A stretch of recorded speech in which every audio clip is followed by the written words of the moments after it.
ल ठीक छ, अब हामी स्टार्ट गर्छौं। तिमीहरू जम्मा 4 कि 5 जना छौ आज। ल हिजो चाहिँ हामी डिफरेंट टाइप्स अफ भेक्टर हेर्दै थियौं। हामी चाहिँ कोप्लानर भेक्टर सम्म चाहिँ पढिसकेका थियौं हिजो। अब चाहिँ हामी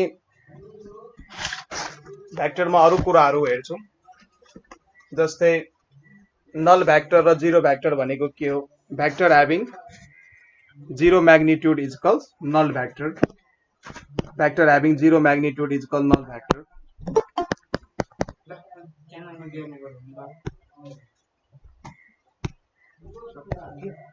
अहिले आइरहेछ रामु दास। नल अथवा जीरो भेक्टर। नल अथवा जीरो भेक्टर भनेको भेक्टर हैविंग जीरो मैग्निट्यूड। त्यसको भेक्टर जसको मैग्निट्यूड जीरो छ त्यसलाई हामी नल अथवा जीरो भेक्टर भन्छौं। मैग्निट्यूड जीरो हुने भेक्टर्सहरु, मैग्निट्यूड चाहिँ जीरो हुने भेक्टरलाई हामी नल भेक्टर भन्छौं। अब मैग्निट्यूड कसरी जीरो हुन्छ? जब हामी सेम भेक्टरलाई सबट्र्याक्ट गर्छौं र सबट्र्याक्सनलाई हामी यो नि भन्न सकिन्छ कि अपोजिट नेचर अफ भेक्टरलाई एड गर्नु।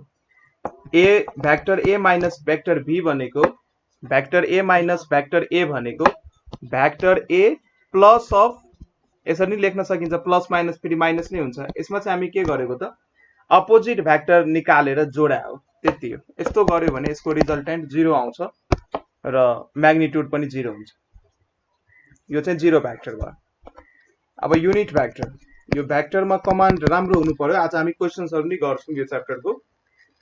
कमान्ड चाहिँ राम्रो भयो भने सजिलो हुन्छ, किनकि यो काइनेमेटिक्स र यो प्रोजेक्टाइल मोसनमा भेक्टरको कन्सेप्ट एकदमै चाहिन्छ त्यहाँ। यदि भेक्टरमा कमान्ड छैन भने त्यो च्याप्टरको क्वेशन्सहरु गर्न सकिदैन। अब युनिट भेक्टर भन्ने चाहिँ के बुझिन्छ भने यसको मैग्निट्यूड चाहिँ हामी 1 लिन्छौं। यसको मैग्निट्यूड हामी वन युनिट कन्सिडर गर्छौं अथवा 1 हुन्छ यसको मैग्निट्यूड। अनि यसले चाहिँ डिरेक्सन्सलाई स्पेसिफाई गर्छ कि कुनै पनि पार्टिकुलर डिरेक्सन्सलाई स्पेसिफाई गर्नु पर्यो भने त्यसको लागि चाहिँ हामी युनिट भेक्टर कन्सिडर गर्छौं। मेरो आवाज आइराछ, सुनिराछौ? मेरो साउन्ड क्लियर छ? ल ठीक छ। केही समस्याहरु भयो भने सोध्नु।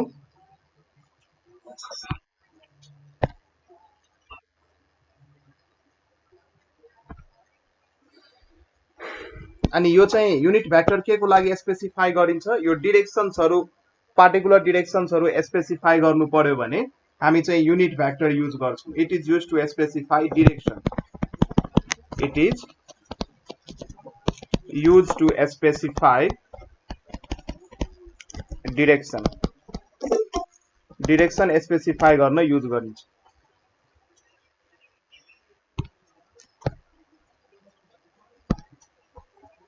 डिरेक्सन स्पेसिफाई गर्न युज गरिन्छ र यसलाई डिनोट हामी कसरी गर्छौं? माथि क्याप हालेर, यो जुन यो साइन हाले यसलाई चाहिँ हामी ए क्याप भन्छौं। ए क्याप भनेको ए भेक्टर को एलोङ युनिट भेक्टर र ए क्याप को फर्मुला लेख्न सकिन्छ माथि ए भेक्टर अपन ए भेक्टर को मोडुलस। यो चाहिँ डिनोट गर्ने तरिका भयो। यसलाई पढ्ने कसरी? यो जुन छ यो यसलाई हामी पढ्छौं ए क्याप अथवा ए ह्याट अथवा ए क्यारेट। यसलाई तीनटा कुरा हामी पढ्न सक्छौं। यसलाई क्याप पनि पढ्न सक्छौं, ह्याट पनि भन्न सक्छौं र क्यारेट पनि भनिन्छ यसलाई, तर मोस्ट कमनली हामी क्याप भन्छौं यसलाई, ए क्याप। र ए क्यापले चाहिँ के डिनोट गर्छ त? ए भेक्टर को एलोङ युनिट भेक्टर डिनोट गर्छ। ठीक छ?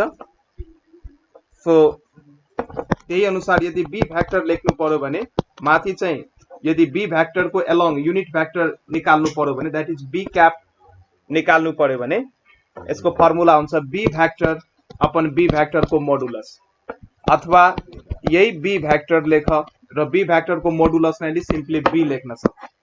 यसरी हामी युनिट भेक्टर चाहिँ कुनै पनि भेक्टर को एलोङ निकाल्न सक्छौं। सो जनरली युनिट भेक्टर को डेफिनेसन अथवा मेन फर्मुला लेख्ने हो भने युनिट भेक्टर इक्वल्स टू जुन भेक्टरको एलोङ युनिट भेक्टर निकाल्नु छ त्यो भेक्टर लेख। सपोज यहाँ मैले भेक्टर ए लेखिदिए र त्यो भेक्टरको म्याग्निट्युड भ्यालु राख्नु पर्यो। त्यो भेक्टरको म्याग्निट्युड भ्यालु राख्नु पर्यो upon magnitude of the vector. भेक्टरको म्याग्निट्युड इम्पोर्टेन्ट फर्मुलाहरु हो, नोट गर्दै जाऊ, चाहिन्छ अहिले। त्यसैले यही माथिको फर्मुलाबाट यहीँबाट हामी अर्को पनि रिजल्ट लेख्न सक्छौं। B vector equals to modulus of B vector into B cap. यो कुरा नै लेख्न सकिन्छ।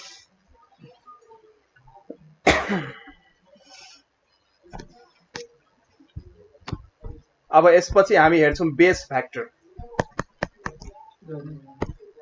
यसपछि हामी हेर्छौं यो तिमीहरु सार्दै छौ कि नै यो कुराहरु, कि त्यतिकै खाटमा पल्टेर सुनिराछौ? त्यो सार्दै जाऊ है, सार्दै जाऊ। खाटमा पल्टेर त्यतिकै चाहिँ नसुन, सार्दै जाऊ। त्यसपछि अब हामी हेर्छौं बेस भेक्टर। Base vector. अब बेस भेक्टर कसलाई भन्छौं त हामी? आई क्याप, जे क्याप, के क्यापलाई हामी बेस भेक्टर भन्छौं र यसले चाहिँ कार्टेशियन कोअर्डिनेट सिस्टममा एक्सिसहरुलाई स्पेसिफाई गर्नको लागि युज गरिन्छ। अब हामी न्यूमेरिकलहरु सल्भ गर्ने बेलामा एउटा रिफरेन्स एक्सिस मान्छौं कार्टेशियन कोअर्डिनेट सिस्टम। दुई तीन किसिमको हाम्रो रिफरेन्स एक्सिसहरु दुई तीन टाइपको हुन्छ। एउटा चाहिँ पोलार एक्सिस हुन्छ, एउटा चाहिँ सिलिन्ड्रिकल एक्सिस पनि हामी मान्छौं। त्यो हायर म्याथमेटिक्समा तिमीहरु पढ्दै जान्छौ, इन्जिनियरिङमा ती कुराहरु युज हुन्छ पछि। तर अहिलेको लागि चाहिँ हामी जति पनि टाइपको न्यूमेरिकलहरु गर्छौं त्यो सबै कार्टेशियन कोअर्डिनेट सिस्टमलाई रिफरेन्स मानेर गर्छौं। र ती कार्टेशियन कोअर्डिनेट सिस्टममा तीनवटा डिरेक्सन हुन्छ, एक्स एक्सिस, वाई एक्सिस र जेड एक्सिस। तीनवटा म्युचुअली परपेन्डिकुलर डिरेक्सन हुन्छ। ती डिरेक्सन्सहरुलाई स्पेसिफाई गर्नको लागि जुन युनिट भेक्टर हामी युज गर्छौं, आई क्याप, जे क्याप र के क्याप, तिनीहरुलाई चाहिँ हामी बेस भेक्टर भन्छौं। क्लियर भयो? बेस भेक्टर हामी कसलाई भन्छौं? यो चाहिँ एक्सिस भयो मेरो। हजुर म फेरि भन्छु एकचोटी। यो चाहिँ हाम्रो कार्टेशियन कोअर्डिनेट सिस्टम भयो। यतापट्टि एक्स एक्सिस, माथिपट्टि वाई एक्सिस र यतापट्टि जेड एक्सिस मैले माने। र यो तीनटै एक्सिस एक आपसमा के हुन्छ? 90 डिग्री हुन्छ, म्युचुअली परपेन्डिकुलर हुन्छ। यो चाहिँ 3D डायग्राम हो, सो हेर्दाखेरि 90 डिग्री नदेखिए नि एजम्पसन गरेर जानुपर्छ। यो तीनटै एक्सिस के हुन्छ त? एक आपसमा म्युचुअली परपेन्डिकुलर हुन्छ। र यो जुन एक्स एक्सिस छ, यो जुन एक्स एक्सिस छ, यो एक्स एक्सिस को एलोङ जुन युनिट भेक्टर हुन्छ, एकछिन है,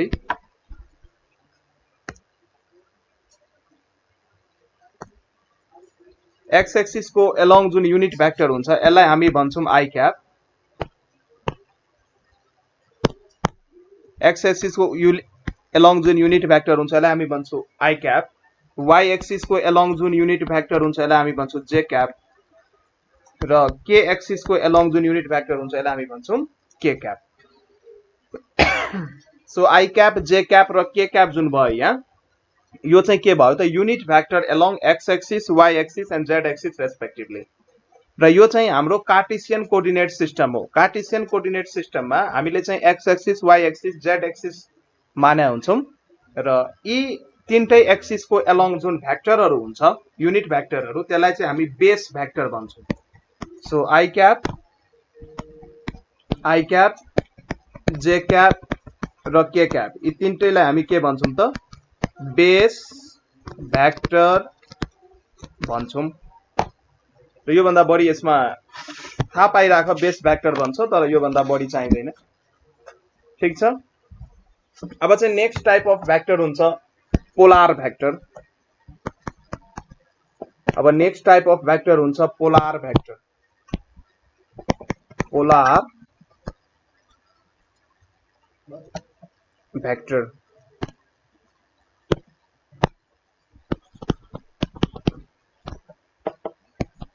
पोलार भेक्टर भनेको त्यस्तो भेक्टर हो जसको चाहिँ इनिशियल पोइन्ट अफ एप्लिकेसन हुन्छ है। Vectors having initial point of application is called polar vector. अब इनिशियल पोइन्ट अफ एप्लिकेशंस भनेको के हो? डिस्प्लेसमेन्ट भनेको तिमीहरुलाई थाहा हुन्छ नि displacement is the shortest path between initial point and final point initial point र फाइनल पोइन्टमा जुन सर्टेस्ट पाथ हुन्छ दैट इज कल्ड डिस्प्लेसमेन्ट र सर्टेस्ट पाथ जुन स्टार्ट हुन्छ त्यो एउटा इनिशियल पोइन्टबाट स्टार्ट हुन्छ जस्तै मानौं यो दुईटा पोइन्ट छ मसँग यो दुईटा पोइन्टको सबभन्दा सर्टेस्ट पाथ के भयो स्ट्रेट लाइन हुन्छ सर्टेस्ट पाथ स्ट्रेट लाइन हुन्छ र यो डिस्प्लेसमेन्टको डिरेक्सन्स भयो त डिस्प्लेसमेन्टको डिरेक्सन सधैं डिस्प्लेसमेन्ट जुन एउटा भेक्टर क्वान्टिटी हो यसको डिरेक्सन कतातिर हुन्छ त initial point to final point तिर यसको डिरेक्सन हुन्छ यो डिस्प्लेसमेन्टको इनिशियल पोइन्ट भयो र यो डिस्प्लेसमेन्टको फाइनल पोइन्ट भयो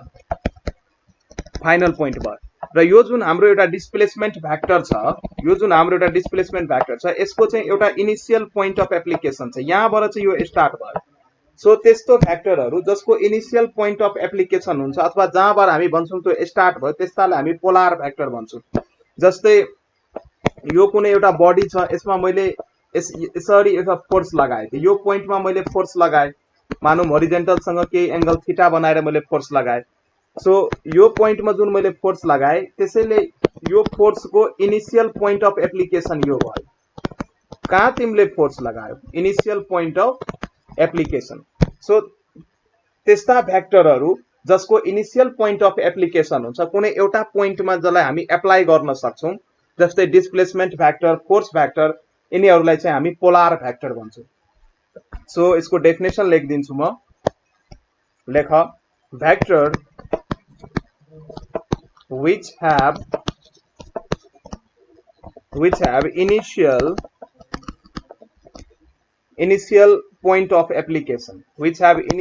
point of application vector which have initial point of application is called polar vector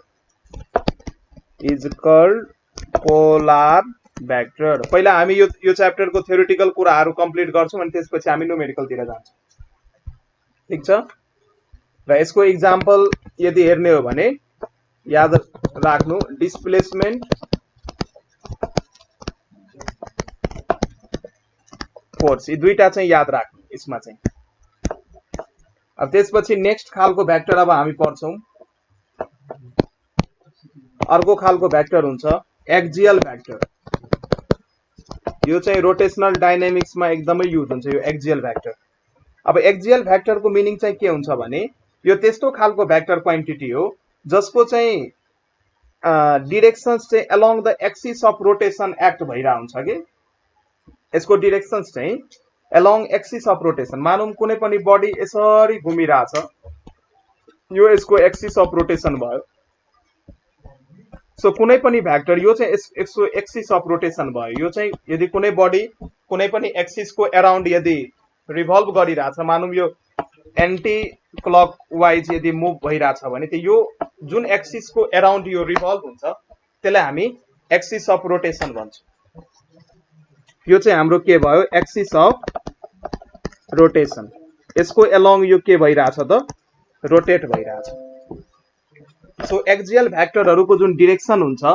यो चाहिँ एक्सिस अफ रोटेशन को अलोंग हुन्छ यसरी बुझ्नु axial vectors are those vectors whose direction is along the axis of rotation अनि यो चाहिँ rotational मोसनमा युज हुन्छ रोटेशनल इफेक्टहरुलाई डिनोट गर्नको लागि अनि यसमा चाहिँ हामी angular velocity angular momentum torque यो जति पनि हो नि टर्क भयो यो torque angular velocity angular momentum सबै रोटेशनल डायनामिक्समा आउँछ यी कुराहरु यी जति पनि भेक्टरहरु भयो एंगुलर भेलोसिटी को जुन भेक्टर बन्छ त्यसको पनि direction along the axis of rotation हुन्छ एंगुलर मोमेन्टम को पनि direction along axis of rotation मा हुन्छ सो जति पनि भेक्टर छ जुन रोटेशनल डायनामिक्स मा युज हुन्छ टु डिनोट द अथवा to show the rotational effect are called axial vector र यिनीहरुको डिरेक्सन चाहिँ अलोंग एक्सिस अफ रोटेशन हुन्छ यति चाहिँ याद गर्नु र राइट ह्यान्ड थम्ब रुल लगाएर यिनीहरुको हामी डिरेक्सन झिक्न सक्छौं जस्तै मानौं एकछिन यहाँ एडमिट गर्न दिउ मलाई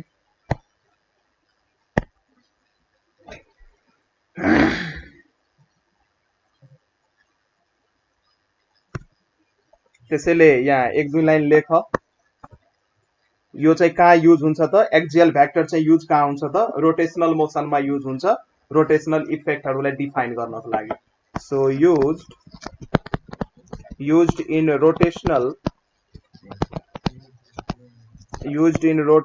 motion to define rotational इफेक्ट्सहरुलाई डिनोट गर्नको लागि चाहिँ युज गरिन्छ र यसको एक्जाम्पल्स यदि लेख्ने हो भने ओमेगा हामी लेख्न सक्छौं यो पनि एउटा भेक्टर हो जे भेक्टर लेख्न सक्छौं जे भनेको एंगुलर मोमेन्टम लिनियर मोमेन्टमलाई हामी जेनरली m ले डिनोट गर्छौं र एंगुलर मोमेन्टमलाई j ले डिनोट गर्छौं सो जे भेक्टर भनेको के भयो एंगुलर मोमेन्टम र ओमेगा लाई हामी एंगुलर भेलोसिटी भन्छौं यो सब एक्सियल भेक्टर हो र यी सबैको डाइरेक्सन चाहिँ along the axis of rotation हुन्छ टर्क भन्न सक्छौं हामी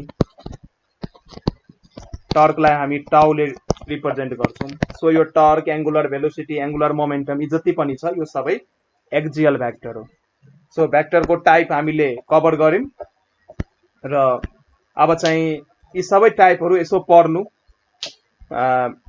किताबहरुमा तिमीहरुले यो टाइपहरु पाउँछौ सो के रहेछ यसको मिनिङ त्यो चाहिँ म बुझाइदिएको अनि यो भेक्टर को कन्सेप्टहरु बल्ल स्टार्ट हुन्छ अब एकछिन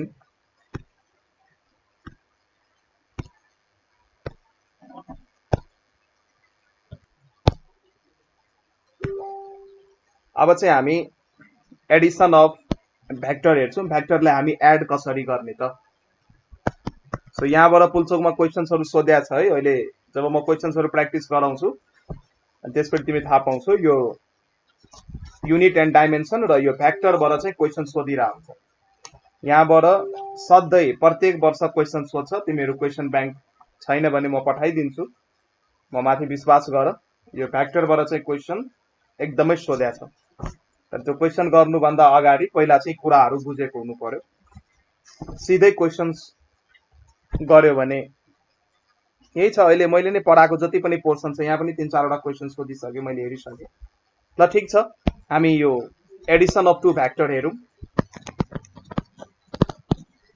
एडिसन अफ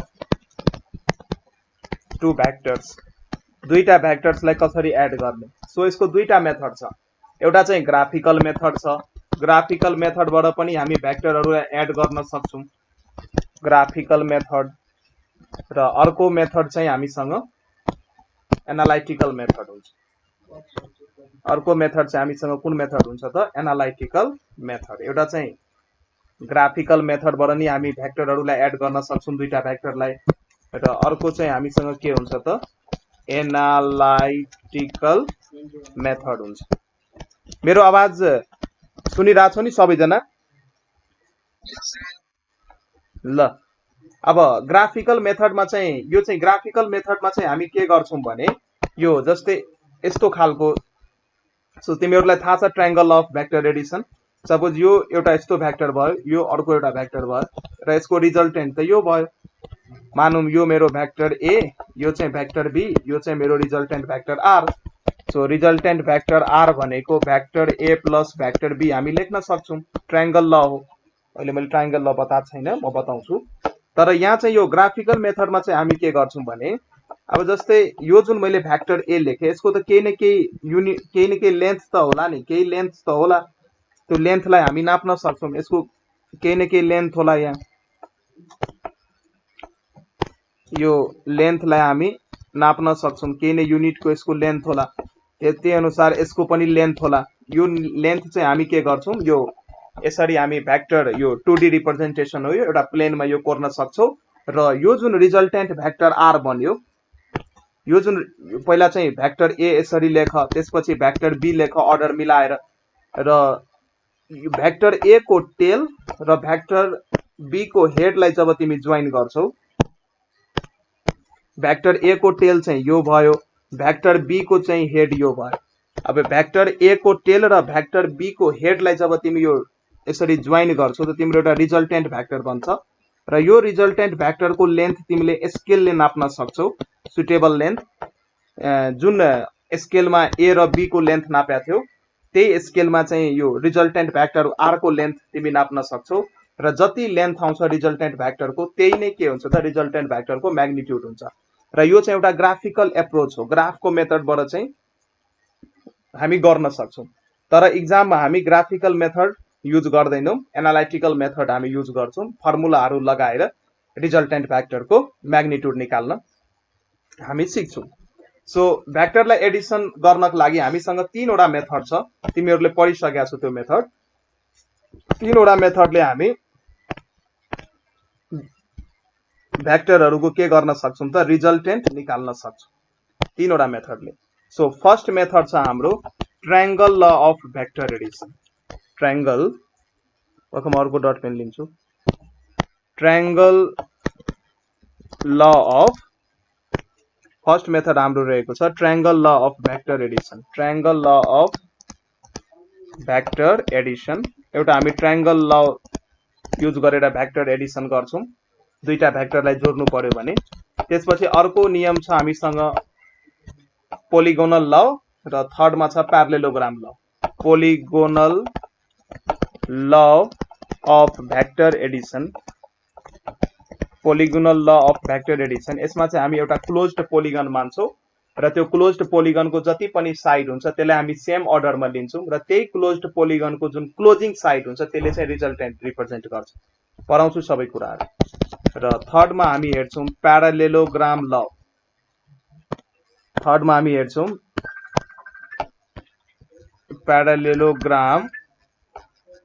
प्यारालेलोग्राम ल अफ भ्याक्टर एडिसन यो तीनटा ल हामी युज गरेर भ्याक्टरहरूलाई एड गर्न सक्छौं भ्याक्टरहरूलाई हामी एड गर्न सक्छौं अब चाहिँ ट्रायंगल ल अफ भ्याक्टर एडिसन हामी हेरौं ट्रायंगल यो सबै सार्दै जाऊ ट्रायंगल ल अफ भ्याक्टर एडिसन अब यो चाहिँ हामी पढ्छौं अब यो ट्रायंगल ल अफ भ्याक्टर एडिसनले के भन्छ भने यदि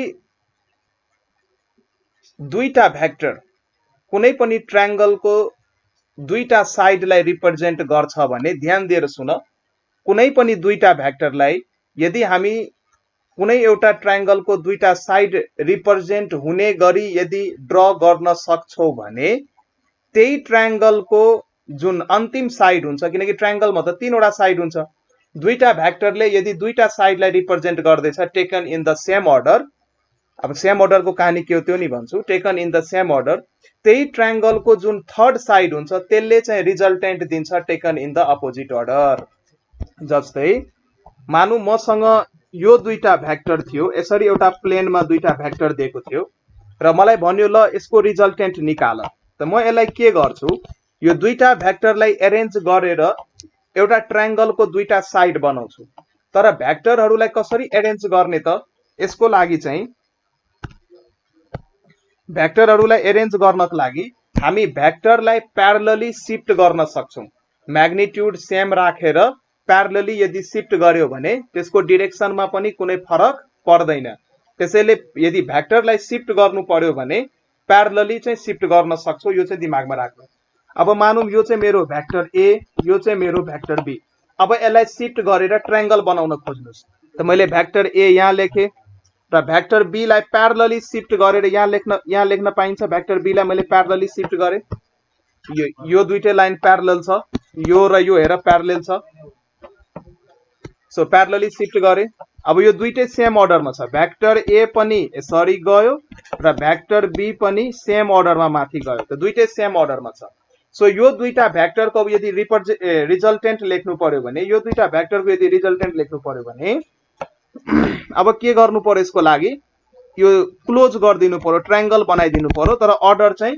अपोजिट लिनु पर्यो अब ट्रायंगल बनाइदियो क्लोज गरिदियो क्लोज गर्नको लागि फर्स्ट भ्याक्टरको टेल र सेकेन्ड भ्याक्टरको हेडलाई जोइन गरिदियो यसरी सो यो जुन भयो यो चाहिँ रिजल्टेन्ट भयो यो अपोजिट अर्डरमा छ भ्याक्टर ए र बी यो अर्डरमा छ र यसको रिजल्टेन्ट हेर यो अर्डरमा छ ठीक छ त अपोजिट अर्डरको जुन साइड हुन्छ ट्रायंगलको क्लोजिङ साइड ट्रायंगलमा त तीनवटा साइड हुन्छ यो साइड मिलेर यो दुईटै भ्याक्टर मिलेर ट्रायंगलको दुईटा साइड बनायो र यो रिजल्टेन्टले चाहिँ यसको क्लोजिङ साइडको काम गर्यो, जुन चाहिँ हामी यो दुईटै भ्याक्टरको रेस्पेक्टमा अपोजिट अर्डरमा ल्याछौँ।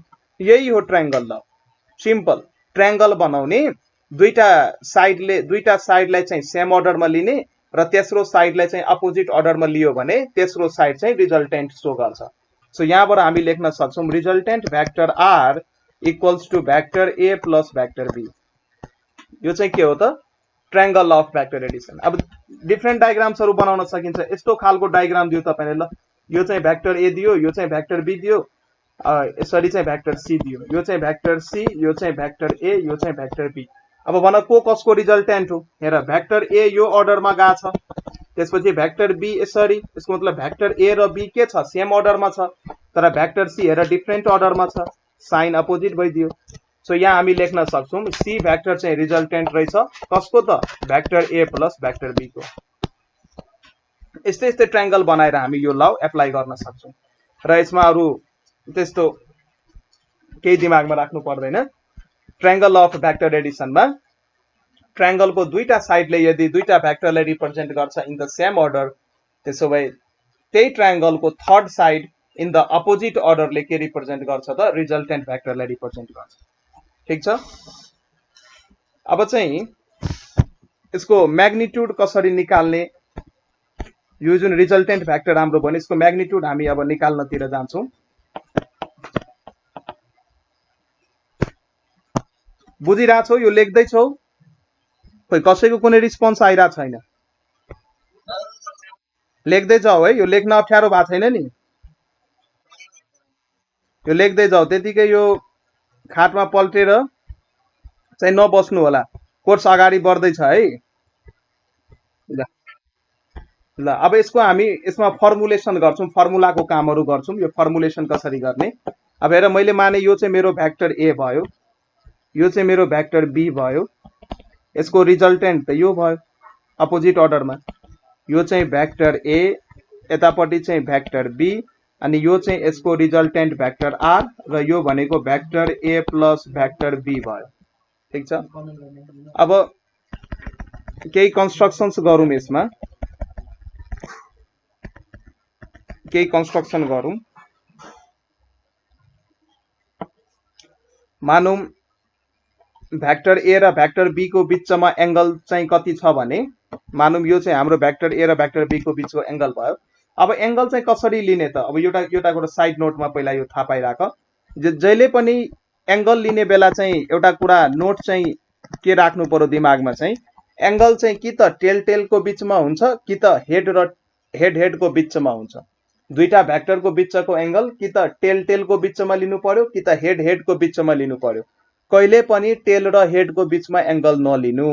टेल र हेड को बीचमा एंगल लियो भने रङ हुन्छ। त एंगल लिने बेलामा जहिले पनि टेल कि त हेड। अब हेर यहाँ जुन मैले यो एंगल मानेको छु, यो एंगल मैले यतापट्टि किन मानिन? यो जुन एंगल यो थीटा त म यतापट्टि नि मान्न सक्थे नि, तर मैले मानिन। किन? साउन्ड सुनिएन? अब सुन्यो? अब सुनिरहेछ? त भ्याक्टर को एंगल लिने बेला चाहिँ के याद राख्नु पर्यो भने, भ्याक्टर को एंगल लिने बेला चाहिँ के याद राख्नु पर्यो भने, त्यो एंगल कि त टेल को बीचमा हुन्छ कि त हेड को बीचमा हुन्छ। हेड र टेल को बीचमा एंगल कहिले पनि हुँदैन, कि त टेल कि त हेड। यति मैले भने। तर यहाँ चाहिँ मैले यसलाई चाहिँ हामी थीटा भन्न सक्दैनौं। किन? यो जुन एंगल छ यतापट्टि जुन मैले ब्लू कलरले लेखेको छु, यो एंगल हेर भ्याक्टर ए को हेड र भ्याक्टर बी को टेल सँग यो एंगल बनाएको छ, जुन चाहिँ सही हैन। त्यसैले मैले यतापट्टिको एंगल थीटा लिए। अब यो भ्याक्टरलाई प्रोलोङ गर, यो पनि भ्याक्टर ए कै डिरेक्सन हो, त यसलाई हामी टेल मान्न सक्छौं। र यो चाहिँ भ्याक्टर बी हो, यो पनि टेल नै हो। त्यसैले भ्याक्टर ए को पनि टेल र भ्याक्टर बी को पनि टेल भनेर यो थीटालाई चाहिँ हामी angle between the two vector मानेको। यतापट्टिको एंगल हामीले किन लिनौं त्यो थाहा पायो कि पाएनौ? एंगल जहिले पनि दुईटा भ्याक्टर को बीचमा यदि थीटा एंगल बनिरहेछ भने एंगल जहिले पनि टेल को बीचमा लिनु पर्यो। दुईटा भ्याक्टर को टेल अथवा हेड को बीचमा लिनु पर्यो। यति कुरो हो मेरो। ठीक छ? टेल कि त हेड को बीचमा एंगल लिनु पर्यो। सो यो एंगल भएन। जुन मैले यो ब्लू कलरले कोरेको थिएँ यो एंगल हैन। सो यसलाई म के गरे त रफ गर्दिए। अब हेर, अब यो जुन भेक्टर बी छ, भेक्टर बी ले थीटा एंगल बनाएको छ। अब यसको कम्पोनेन्ट गर, कम्पोनेन्ट गर्न आउँछ कि आउँदैन तिमीहरूलाई? सपोज जस्तै कम्पोनेन्ट गर्न आउँछ ल, एकजनाले सोध्नु पर्छ मलाई जस्तो भयो। सपोज मानौ यो एफ हो, यो थीटा हो, त मलाई यो कम्पोनेन्ट भन त, यसको एफएक्स भन त, एफएक्स कति हुन्छ, र एफवाई भन त, यो एफ भन्ने फोर्स को एक्स कम्पोनेन्ट भन त, यो जुन थीटा एंगलमा सबटेन्ड भएको छ यो एफएक्स भन त कति हुन्छ? हो एफ कस थीटा हुन्छ। हो यही हामी कम्पोनेन्ट गरेको, resolution of vector into two perpendicular directions, class 11 मा पढाइ हुन्छ। एफवाई कति हुन्छ? एफ साइन थीटा हो। त यहाँबाट के याद गर्न सकिन्छ? जोसँग एंगल बनाएको छ नि सधैँ याद गर्नु, जोसँग एंगल बनाएको छ उतापट्टि चाहिँ कस कम्पोनेन्ट आउँछ र अर्कोपट्टि चाहिँ साइन कम्पोनेन्ट आउँछ। ठीक छ, जोसँग एंगल बनाएको छ उतापट्टि चाहिँ कस कम्पोनेन्ट र त्यसको अपोजिटमा साइन कम्पोनेन्ट आउँछ। अब यो भेक्टर बी ले यो ए सँग चाहिँ एंगल थीटा बनाएको छ। सो त्यसैले यो जुन यहाँदेखि यहाँ यति जुन कम्पोनेन्ट हुन्छ यो हुन्छ बी कस थीटा, र यसको परपेन्डिकुलर कम्पोनेन्ट हामी यसरी ड्र गर्न सक्छौं। परपेन्डिकुलर यो भनेको यति पार्ट हुन्छ, यो परपेन्डिकुलर कम्पोनेन्ट यतापट्टि हुन्छ, यो भनेको बी साइन थीटा भइदिन्छ। ठीक छ। सो अब चाहिँ मानौं यो रिजल्टेन्ट भेक्टर जुन छ आर, यसले चाहिँ भेक्टर ए सँग अल्फा एंगल बनायो, र theta is the angle between the two vectors A and B, and alpha is the angle made by resultant with vector A. So यो कन्फ्युज नहुनु, यो थीटा चाहिँ जुन यो थीटा यो चाहिँ के हो त? Angle between two vectors A and B, angle between two vectors A and B. तर यो अल्फा चाहिँ के हो? Alpha is the angle between resultant vector R vector and A vector. So alpha is the angle between R vector and A vector. Alpha चाहिँ के हो त? Angle हो कसको बीचमा? Angle between resultant vector that is R vector and A vector. अब यो माथिको डायग्राममा पाइथागोरस थ्योरम लगाऊ। अब पाइथागोरस थ्योरम लगाइसकेपछि के हुन्छ त? H square equals to P square plus B square. अब मलाई यो आर को मैग्निट्यूड चाहियो, त आर को मैग्निट्यूड भन्नाले के बुझिन्छ त? Vector A plus vector B को मैग्निट्यूड बुझिन्छ। अब यो आर को मैग्निट्यूड जुन यतिको जुन हामीलाई मैग्निट्यूड चाहिएको छ, यहाँदेखि यहाँसम्म जुन हामीलाई यो मैग्निट्यूड चाहिएको छ, यो मैग्निट्यूड आर को मैग्निट्यूड, यो मैग्निट्यूड त हामी राइट एंगल ट्रायंगल यति ट्रायंगललाई कन्सिडर गरेर पाइथागोरस थ्योरम लगाउन सक्छौं, अनि बल्ल हामी त्यसको मैग्निट्यूड झिक्न सक्छौं। सो यसमा हामी लेख्न सक्छौं, अब मैग्निट्यूड निकाल्ने बेला आर भेक्टर मोडुलसलाई सिम्पली तिमी आर नै लेख्न सक्छौ। यो हिजो मैले बताइसके हो मोडुलस लेख्ने तरिका, कि त मोडुलस भ्यालु लगाएर लेख कि त सिम्पली त्यो भेक्टरलाई लेख, त्यो दुईटैले मोडुलस रिप्रेजेन्ट गर्छ। अब यसमा चाहिँ हामी के गर्न सक्छौं त? H square equals to P square plus B square Pythagoras theorem लाउनु पर्यो। सो यो बेस कति छ? यहाँदेखि यहाँसम्म लेन्थ, यो जुन लेन्थ छ यो भेक्टरको यहाँदेखि यहाँसम्म लेन्थ, यो चाहिँ ए भेक्टरको लेन्थ हो, मोडुलस भ्यालु ए मैले लेखे। सो यति पार्ट लेख्नु पर्यो भने A plus B cos theta हामी लेख्छौं, A plus B cos theta. So resultant vector R vector भनेको A vector plus B vector को मोडुलस भ्यालु। अनि त्यसपछि यो डायग्राममा हेर, this square plus this square.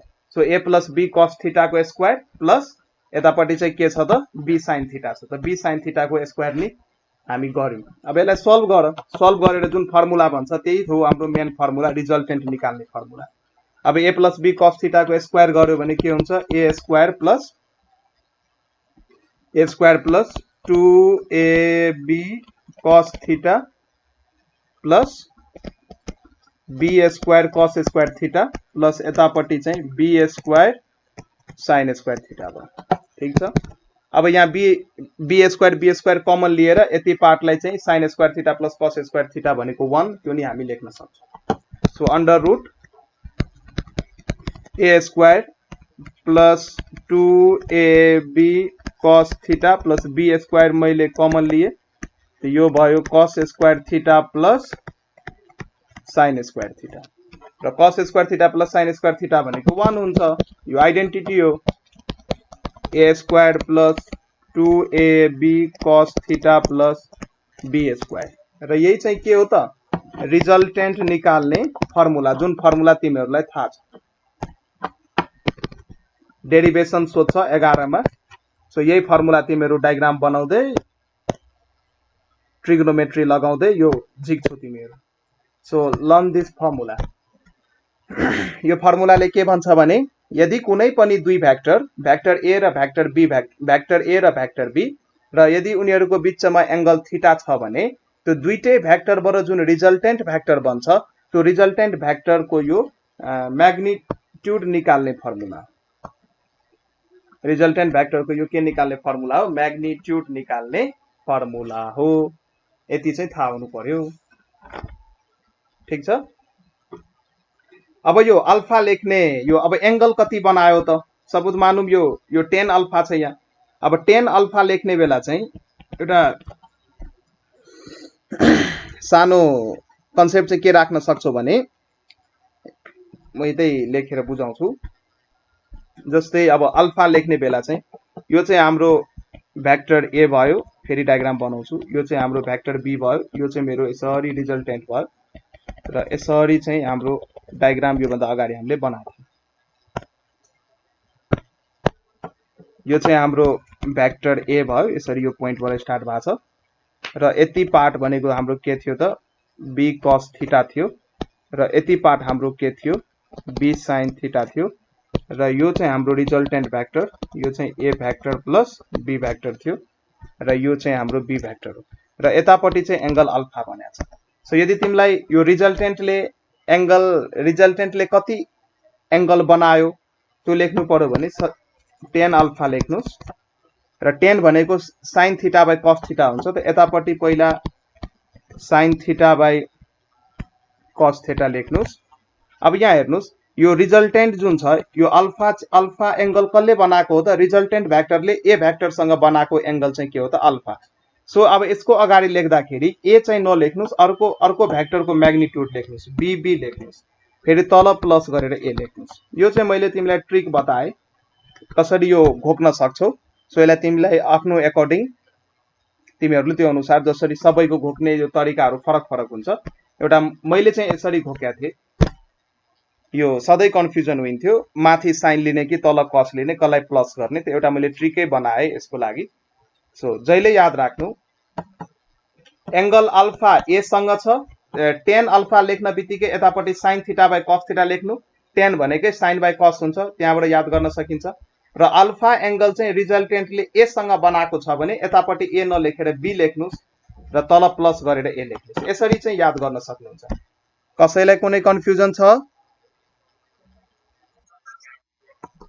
ठीक छ यहाँ 10 अल्फा भइसकेपछि अब अल्फा निकाल्नु पर्यो भने 10 इन्भर्स हालेर यो जुन भ्यालु आउँछ क्याल्कुलेटरमा राखेर तिमीहरू झिक्न सक्छौ सो यो जुन हामीले पढ्यौं यो चाहिँ हाम्रो ट्रायंगल लॉ थियो triangle law of vector editions हामी युज गरेर रिजल्टेन्ट भेक्टरको म्याग्निट्युड निकाल्ने फर्मुला चाहिँ हामीले हेर्यौं यसमा रिजल्टेन्ट भेक्टरको म्याग्निट्युड कसरी निकाल्ने अब चाहिँ हामी प्यारालेलोग्राम लॉ अफ भेक्टर एडिशन हेर्छौं यो पनि उस्तै छ सेम छ यसमा नि गर्नुपर्ने कामहरु उही हो कुनै खासै फरक छैन सेम छ तर थाहा पाइराख प्यारालेलोग्राम लॉ अफ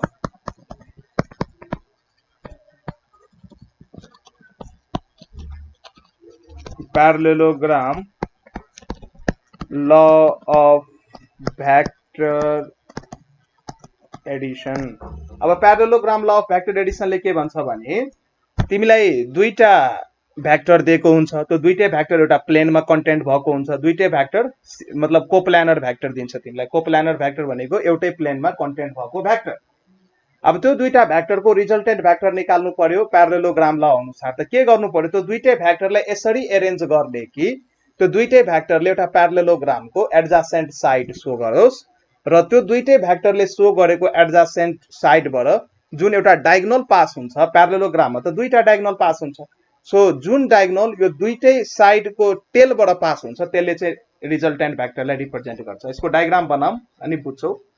यसरी मान मैले यतापट्टि चाहिँ यसरी तिमीलाई भेक्टर 8 दियो र यसरी तिमीलाई भेक्टर बी दियो। अब ल तिमीलाई भन्छ ल यसको रिजल्टेन्ट निकाल्न, त के गर्नु पर्यो? मैले भेक्टर ए यसरी लेखे, भेक्टर बी लाई प्यारलली शिफ्ट गरेर यसरी म लेख्न सक्छु, भेक्टर बी मैले यसरी लेखे। अब के गर, प्यारलेलोग्राम बनाइदियो यो दुईटाको मद्दतले। त मैले प्यारलेलोग्राम ल बनाए, मैले प्यारलेलोग्राम ल बनाए, मैले प्यारलेलोग्राम बनाए र यो प्यारलेलोग्रामको जुन यो रिजल्टेन्ट हुन्छ, अब यो दुईटा भेक्टरको जुन रिजल्टेन्ट हुन्छ त्यो रिजल्टेन्ट चाहिँ अब प्यारलेलोग्रामको डायगोनलले दिने भयो। एउटा डायगोनल यो हो, एउटा डायगोनल यो हो र यो डायगोनल चाहिँ हेर दुईटै भेक्टरको टेलबाट पास भइरहेछ। भेक्टर ए को हेड चाहिँ यो भयो, भेक्टर ए को हेड चाहिँ यो भयो, भेक्टर ए को टेल चाहिँ यो भयो, भेक्टर बी को हेड चाहिँ यो भयो र भेक्टर बी को टेल चाहिँ यो भयो। सो यो जुन हाम्रो रिजल्टेन्ट भेक्टर आर छ, यो रिजल्टेन्ट भेक्टर आर चाहिँ दुईटै भेक्टरको टेलसँग पास भइरहेछ र यसो हेर्दाखेरि यो वास्तवमा ट्रायंगल लौ नै हो, किनकि यो भेक्टर बी हो भने यो पनि यसलाई नि हामी भेक्टर बी नै भन्न सक्छौं, किनकि प्यारलेलोग्रामको अपोजिट साइड्सहरु प्यारलेल हुन्छ। सो यहाँबाट तिमी ट्रायंगल लौ लगाउन सक्छौ। सो रिजल्टेन्ट भेक्टर आर भनेको के भइदियो त? Vector A plus vector B भइदियो। ठीक छ। अनि यहाँ चाहिँ यो रिजल्टेन्टले यदि योसँग अल्फा एंगल बनाछ भने tan अल्फा को फर्मुला भन त अघि जस्तै tan अल्फा को फर्मुला। त उतापट्टि यहाँ tan छ भने उता पनि sin बाइ cos लेखिदियो। So sin theta by cos theta लेखिदियो र यो अल्फा ए सँग बनाएको छ त ए नल्याउ बी ल्याउ, यहाँ पनि बी लेख अपन ए ले तल चाहिँ ए लेखेर प्लस गरिदियो। यसरी चाहिँ हामी यसको डाइरेक्सन निकाल्न सक्छौं। यसरी चाहिँ हामी यसको डाइरेक्सन निकाल्न सक्छौं। ल अर्को कुरो एउटा क्वेशन गर त, एउटा क्वेशन गर। एउटा बडी छ, एकदमै सिम्पल क्वेशन। यो बडीमा दुईटा फोर्स लागिरहेछ, 3 न्यूटन र 4 न्यूटन फोर्स लागिरहेछ भने यसको रिजल्टेन्ट कति हुन्छ? रिजल्टेन्टको म्याग्निट्युड कति हुन्छ? एउटा बडीमा दुईटा फोर्स लागिरहेछ त रिजल्टेन्टको म्याग्निट्युड कति हुन्छ? कोही एकजना भन त। एउटा बडीमा 7 भयो, 7 हुन्छ। ठीक छ। अब यो 7 कसरी भयो त्यो तिमीलाई थाहा छ।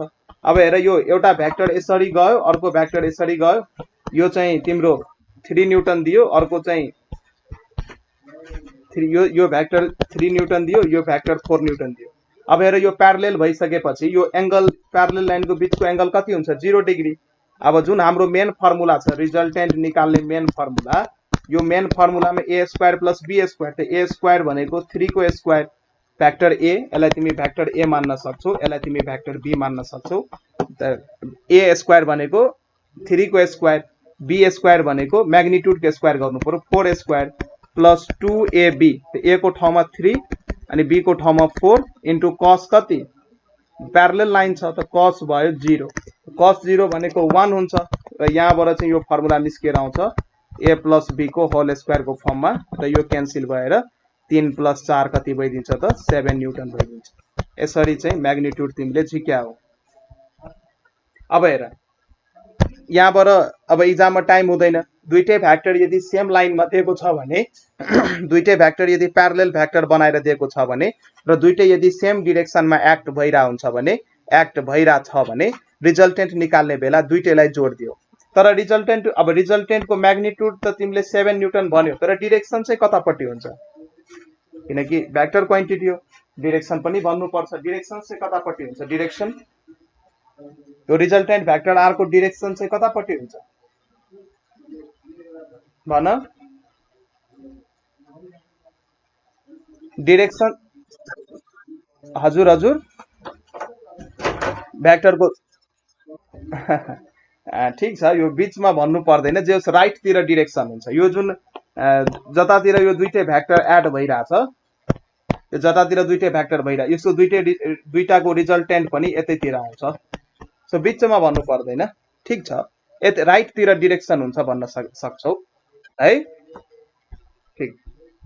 अब यो एकदमै सिम्पल क्वेसन थियो। अब यदि मैले अपोजिट भ्याक्टरहरू यसरी दिए भने सो निकाल्ने बेला जहिले पनि higher magnitude minus lower magnitude गर्नु। सपोज यो एउटा बडीमा 4 न्यूटन राइटतिर लगाइदिए, 3 न्यूटन लेफ्टतिर लगाइदिए। अब भन्छु ल रिजल्टेन्ट निकाल्न। त रिजल्टेन्ट यसको रिजल्टेन्ट निकाल्ने बेला हेर एन्टी प्यारलल भ्याक्टर छ, cos 180 डिग्री आउँछ। cos 180 भनेको -1 हो। फर्मुला चाहिँ के भन्छ त a - b को होल स्क्वायर। यो मैले बोलेको बुझिरहेको छु, म कुन फर्मुला प्रो गर्दैछु यहाँ हो। त्यसो भए a - b। सो यसको रिजल्टेन्ट निकाल्ने बेला एन्टी प्यारलल भ्याक्टर हो त 4 - 3 गरेर 1 न्यूटन चाहिँ यसको के भयो त रिजल्टेन्ट भयो। तर डिरेक्सन चाहिँ कति? यो जुन रिजल्टेन्ट भ्याक्टर 1 न्यूटन आयो यसको डिरेक्सन चाहिँ कतातिर हुन्छ भन्नु त? डिरेक्सन चाहिँ कतातिर? 3 न्यूटनतिर कि 4 न्यूटनतिर? डिरेक्सन हो 4 तिर। किन 4 तिर भयो? किन 3 तिर भएन? हो जसको म्याग्निट्युड बढी हुन्छ उतैतिर चाहिँ रिजल्टेन्टको डिरेक्सन हुन्छ। त रिजल्टेन्टको डिरेक्सन रिजल्टेन्ट भ्याक्टरको डिरेक्सन यतैतिर हुने भयो। जसको चाहिँ म्याग्निट्युड बढी छ त्यसको चाहिँ हुने भयो। ल ठिक छ। ल एउटा क्वेसन गर। मानौँ यो कुनै एउटा बडी छ, यसमा मैले दुईटा भ्याक्टर लगाइदिए, 4 न्यूटन लगाइदिए र 3 न्यूटन लगाइदिए। ल भन त यसको रिजल्टेन्ट कति आउँछ? रिजल्टेन्ट निकाल त यसको। रिजल्टेन्ट कति हुन्छ? 7 हुन्छ। 7 कसरी भयो? दुईटैलाई जोड दियो, दुईटैलाई जोड्या हो अनि आन्सर 7 आयो। 5 हुन्छ हो। 5 कसरी भयो? यहाँ हेर, यसलाई प्यारालेलोग्राम ल बनाऊ यसरी। दुईटा भ्याक्टर हो र दुईटैको टेल एउटै पोइन्टमा छ, प्यारालेलोग्राम बनाउन सकिन्छ। र प्यारालेलोग्रामको जुन यो रिजल्टेन्ट हो यसले चाहिँ के दिन्छ त? यसको यो रिजल्टेन्टले यसको के दिन्छ त? म्याग्निट्युड दिन्छ। अब यतापट्टि 3 न्यूटनको भ्याक्टर छ भने यो पनि हेर 3 न्यूटनकै भ्याक्टर भयो। अब यसको म्याग्निट्युड मलाई चाहिएको छ त के गर्छु? पाइथागोरस थ्योरम लगाऊ। यसको स्क्वायर प्लस यो पार्ट जुन हुन्छ यसको स्क्वायरलाई जब एड गर्छौँ यसको रिजल्टेन्ट आउँछ। सो रिजल्टेन्ट आर को जुन म्याग्निट्युड भयो यो चाहिँ के भयो त? 4 को स्क्वायर प्लस 3 को स्क्वायर। यो भनेको 16 प्लस 9 रूट अंडर 25, 25 भनेको 5 न्यूटन आउँछ। ठीक छ। अथवा हाम्रो जुन मेन फर्मुला छ त्यो फर्मुलामा नि लाउन सक्छौँ। यो दुईटै भ्याक्टरको बीचमा एंगल कति छ? 90 डिग्री। र रिजल्टेन्टको मेन फर्मुला जुन छ त्यसमा चाहिँ हाम्रो फर्मुलामा के हुन्छ त? a square plus b square 2ab cos theta. र थीटा कति छ यहाँ? 90 डिग्री। त cos 90 कति हुन्छ? cos 90 हुन्छ 0। यो होल टर्म कति भयो? यो होल टर्म भयो 0। यो जति यो टर्म छ यो सबै टर्म के भइदियो त? 0 भइदियो। त आन्सर कसले कसले मात्रै दिने भयो त? a स्क्वायर प्लस b स्क्वायरले मात्रै दिने भयो आन्सर। सिम्पली a छ तिम्रो 4 स्क्वायर, b छ तिम्रो 3 स्क्वायर, यो भनेको 5 न्यूटन भयो। क्लियर भयो यो मैले के गरे? त जहिले पनि याद राख्नु, यदि दुईटा भ्याक्टर परपेन्डिकुलर यदि दिया छ भने उनीहरूको म्याग्निट्युड यदि सोधिरहेछ भने अंडर रूट लिनु पर्यो र दुईटैको स्क्वायर गरेर जोड दिनु पर्यो। अंडर रूट लिएर दुईटैको स्क्वायर गरेर जोड्यो भने तिम्रो काम चाहिँ बन्छ। अंडर रूट लिएर दुईटैको स्क्वायर गर्यो भने तिम्रो काम चाहिँ बन्छ। र एंगल चाहिँ कसरी निकाल्ने? यहाँ मानौँ यो रिजल्टेन्ट भ्याक्टर आर जुन छ हाम्रो रिजल्टेन्ट भ्याक्टर आर, यो मानौँ भ्याक्टर ए सँग चाहिँ अल्फा एंगल बनायो रे। सो रिजल्टेन्ट कसरी लेख्न सक्छौँ हामी? tan अल्फा इक्वल्स टू लेख्न सक्छौँ परपेन्डिकुलर बाई बेस। त परपेन्डिकुलर कति छ? 3/4। यहाँ भएर क्यालकुलेटरमा थिच अल्फा निकाल। सो tan इन्भर्स 3/4 थिच्दाखेरि आउँछ तिम्रो भ्यालु 37 डिग्री। यसरी चाहिँ तिमी अल्फा र रिजल्टेन्टहरू निकाल्न सक्छौ। ठीक छ। ल एउटा क्वेसन दिन्छु तिमीहरूलाई गर्न, गर त साँच्चीकै गरिरहेछौ कि? ल सिम्पल क्वेसन। एउटा पोइन्ट छ, यहाँ चाहिँ दुईटा भ्याक्टर यसरी मैले लगाइदिएँ। यहाँ चाहिँ मैले 5 न्यूटनको भ्याक्टर पनि लगाइदिएँ र अर्को भ्याक्टर पनि मैले सरी लगाइदिएँ। यो पनि 5 न्यूटनको भ्याक्टर लगाइदिएँ र यो दुईटै भ्याक्टरको बीचमा एंगल मैले दिएँ 60 डिग्री। ल अब रिजल्टेन्ट भ्याक्टरको म्याग्निट्युड बताऊ त। रिजल्टेन्ट भ्याक्टरको म्याग्निट्युड बताऊ, सल्भ गरेर बताऊ। रिजल्टेन्ट भ्याक्टरको म्याग्निट्युड बताऊ।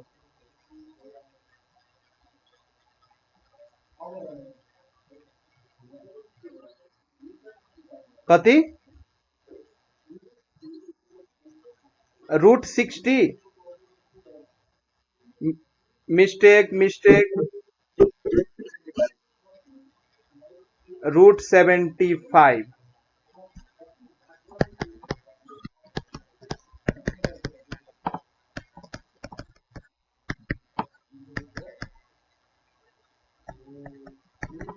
√75 चाहिँ कसले भन्यो? ठीक छ, √75 ठीक छ। हेर हामीले के गर्यौं भने यहाँ एकदमै सिम्पल, जो फर्मुला जुन अघिको थियो नि त्यो फर्मुला लगाऊ, यहाँ आन्सर निस्किन्छ। प्यारालोग्राम ल, प्यारालोग्राम कम्प्लिट गर र प्यारालोग्रामको यो रिजल्टेन्टले यो जुन यो डायगोनल छ यसले चाहिँ रिजल्टेन्ट दिन्छ, यो चाहिँ रिजल्टेन्ट भ्याक्टर भयो र एंगल चाहिँ 60 डिग्री दिएको छ। त रिजल्टेन्टको जुन म्याग्निट्युड छ, म्याग्निट्युड यसलाई हामी लेख्न सक्छौं a² + b² + 2ab cos 60, किनकि angle between the two vector, angle जहिले पनि टेल टेलमा लिनु। यो पनि भ्याक्टर, यो भ्याक्टरको यो पनि टेल हो र यो भ्याक्टरको पनि यो टेल हो, त टेल टेलको बीचमा एंगल लिनु। अब यसरी गर्दाखेरि चाहिँ हामी लेख्न सक्छौं a² + b² + 2ab cos 60। त a चाहिँ कति छ त 5a², अर्को b चाहिँ कति छ त 5a² * 2ab, so 2 * 5 * 5 * cos 60, cos 60। अब जब यसलाई सल्भ गर्छौ cos 60 को भ्यालु कति हुन्छ? √3/2 हुन्छ कि 1/2 हुन्छ? हजुर हो, त यहाँ 1/2 राख्नु पर्यो। 1/2 राखिसकेपछि 2 2 क्यान्सल हुन्छ, 25 हुन्छ र यहाँ चाहिँ 25 25 25 √75 आउँछ आन्सर। र √75 भनेको फेरि के भयो त 75 भनेको 25 * 3 भयो र 25 भनेको 5 को स्क्वायर, त्यो बाहिर निस्किन्छ। सो 5√3 चाहिँ यसको के भयो त रिजल्टेन्टको म्याग्निट्युड भयो। 5√3 चाहिँ रिजल्टेन्टको म्याग्निट्युड भयो। सो 5√3 एकछिन,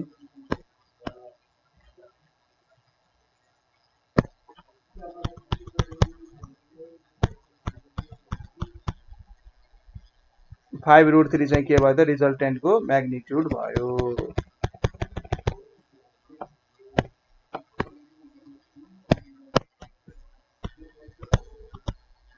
5√3। अब यसको एंगल निकाल्नु पर्यो भने कसरी निकाल्ने त?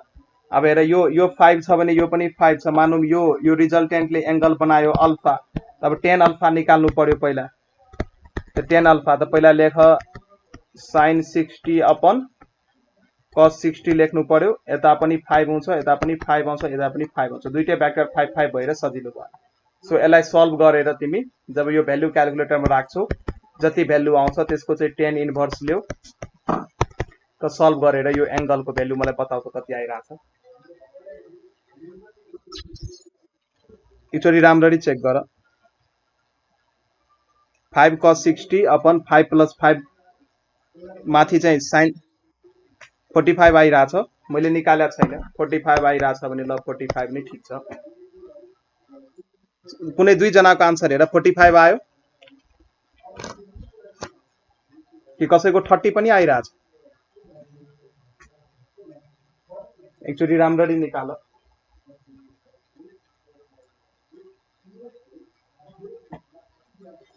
45 आइराछ कि 30 आइराछ? एकचोटी राम्ररी निकाल। कति आउँछ? हो 30 डिग्री आउँछ। 30 डिग्री नै राइट आन्सर हो। 30 degree is the right answer. So calculator राम्ररी चलाउनु पर्यो केटाहरु, क्याल्कुलेटर चलाएन भने गाह्रो हुन्छ। एकछिन है हजुर, tan अल्फा = 5/5।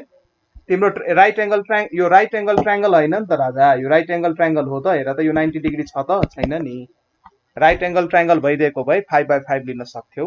यो भन्दा माथिको केसमा राइट एंगल ट्रायंगल थियो नि त। यहाँ हेर त राइट एंगल ट्रायंगल भएर 3/4 लेको हो, तर यहाँ त राइट एंगल ट्रायंगल हैन नि त। दुईटा भ्याक्टरको बीचमा एंगल 60 डिग्री दिएको छ कुरो बुझ्यो कहाँ डिफरेन्स भयो राइट एंगल ट्रायंगल भएको भए हामी 5/5 लिन सक्थ्यौं तर राइट एंगल ट्रायंगल दिया त छैन दुईटा भ्याक्टरको बीचमा एंगल 60 डिग्री दिएको छ त्यसैले कुरा चाहिँ फरक भयो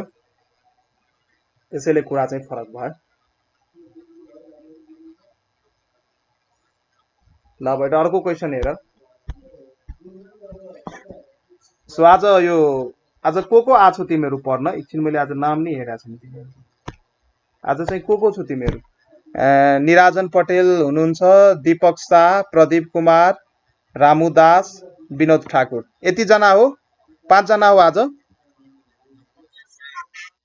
अनि तिमीहरू के पढ्ने विद्यार्थी भयो त फुल माइन्ड सेटअप भयो तिमीहरूको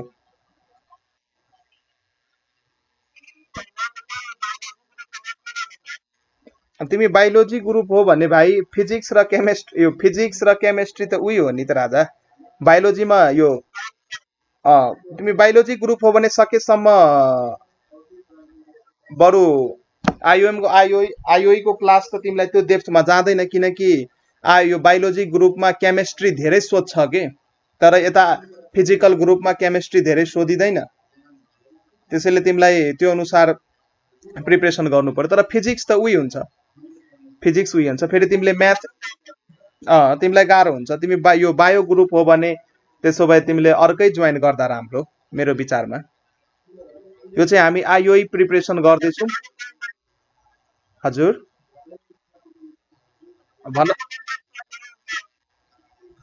अहिले मेरो कन्ट्याक्टमा बायोलोजी ग्रुपहरूको ट्युसन्सहरू मलाई चाहिँ अहिले थाहा भएन अहिले हामी गरेका छैनौँ त्यो अहिले चाहिँ हामी चाहिँ यो आइओई को भयो अनि त्यसपछि अरू यो पीसीएल नर्सिङ सिटीबीटी इन्ट्रान्स प्रिपरेसनहरू हामी गराइरहेछौँ यो नेपाल अनलाइन स्कुलको टिमको तर्फबाट हो हामीलाई चाहिँ धेरै मेसेजहरू आयो कस्तो कि सर हामीलाई यो पेन्डेमिकको कारणले गर्दाखेरि यो युट्युब भिडियो सबै पढ्न एकदमै गाह्रो भयो टाइम पनि छैन सो हजुरहरूसँगै हामी पढ्छौँ भनेर यो 1.5 महिनादेखि यो चाहिँ विद्यार्थीहरूको चाहिँ यो रिक्वेस्टहरू आएर चाहिँ हामी यो काम स्टार्ट गरायौँ अब शेड्युल्ड वेमा बसिसकेपछि त केही न केही एमाउन्ट चाहिँ लिनुपर्ने हुन्छ सो ग्याजेटको कस्ट यताउता हामीलाई नि चिया खाजा चाहिन्छ त्यसको लागि चाहिँ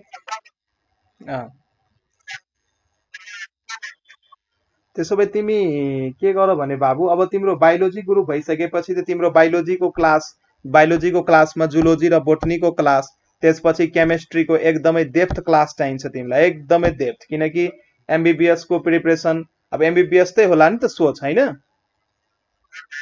अब एमबीबीएस को प्रिपरेसनमा केमिस्ट्री त एकदमै डेप्थमा सोधिन्छ र यहाँ आइओई को एक्जाममा केमिस्ट्री डेप्थमा सोधिदैन त्यसैले यो ग्रुप म तिमीलाई सजेस्ट गर्दिन किनकि तिम्रो फ्याकल्टी बेग्लै हो तिमी अर्कै एक्जामको तयारीमा छौ र हामी यहाँ अर्कै एक्जामको तयारी गर्दैछौँ किनकि सबभन्दा मेन इम्पोर्टेन्ट म्याटर के हुन्छ अब सरहरूको त के हो सबै पढाइयो ल पर भनिदिन्छ हैन तर म चाहिँ के विश्वास गर्छु भने तिमी जुन एक्जामको प्रिपरेसन गर्छौ त्यही अनुसार तिम्रो प्रिपरेसन पनि हुनु पर्यो के according to the syllabus according to the कस्तो क्वेसन सोध्छ अथवा यो मेडिकलतिर र आइओई को क्वेसन्स त फरक हुन्छ नि त्यो टाइपै फरक हुन्छ कि क्वेसन सोध्ने तरिकै फरक हुन्छ सो एउटा प्याटर्नमा बसेर प्र्याक्टिस गर्नुपर्ने हुन्छ स्टुडेन्टलाई त्यसैले म सजेस्ट गर्छु तिमी चाहिँ जोइन नगर तिमी अर्को उदय कोही होला अथवा तिमीहरूको कलेजहरूमा क्लास रन भइरहेछ यो कलेजमा क्लास रन भइरहेछ तिमीहरूको इन्ट्रान्स क्लासहरू कलेजमा रन भएको छ ए कलेजमा जस रन भएको छैन कलेजमा रन भएको छैन ठिकै छ तिमी जति दिन सक्छौ पढ केही छैन तर जो तिमीहरू जम्मा 5 जना भयो त्यो 1 2 3 5 जना भयो आज चाहिँ यो अर्को त्यो स्टुडेन्ट आ छैन एउटा दीपक चौरसिया कि दीपाङ्कर चौरसिया भन्ने हुनुहुन्थ्यो एकजना उहाँ आज चाहिँ उहाँ आउनु भएको छैन उहाँ नै हो मुखियाजी नै हराउनु भयो आज कहाँ जानुभयो हाम्रो मुखियाजी ल ल ल ठिक छ ल अब चाहिँ हामी नेक्स्ट क्वेसन्स हेरौँ हेर एउटा क्वेसन दिन्छु यो चाहिँ गर है ल सबैजना गर कुनै पनि इन्ट्रान्समा नाम निकाल्नको लागि मास्टरले नाम निकाल्दैन, विद्यार्थीले नै निकाल्छ। सो जहाँ पढ्छौ तिमीलाई नै पढ्नु पर्छ, यो कुरो चाहिँ दिमागमा राख। अर्को कुनै ठाउँमा गएर पढ्छौ, टिचरले तिमीलाई एकदमै दुधमा चिनी हालेर मिसाएर खुवाइदिने त्यस्तो हुँदैन कि। मेहनत त आफै गर्नुपर्छ। यो मैले एउटा क्वेसन दिएँ, यो लेफ्ट यो चाहिँ हाम्रो भेक्टर ए हो जसको चाहिँ म्याग्निट्युड 10 डाइन छ, र यो चाहिँ हाम्रो भेक्टर बी हो जसको म्याग्निट्युड पनि 10 डाइन छ, र यिनीहरूको बिचको एंगल छ कति त 60 डिग्री। मलाई रिजल्टेन्टको म्याग्निट्युड निकालेर भन्नुस् त कति आउँछ। रिजल्टेन्ट भेक्टरको म्याग्निट्युड भन्नुस् त। Calculate the magnitude of resultant vectors. This is your question displaying on the screen. गर त रिजल्टेन्ट को म्याग्निट्युड मलाई भन।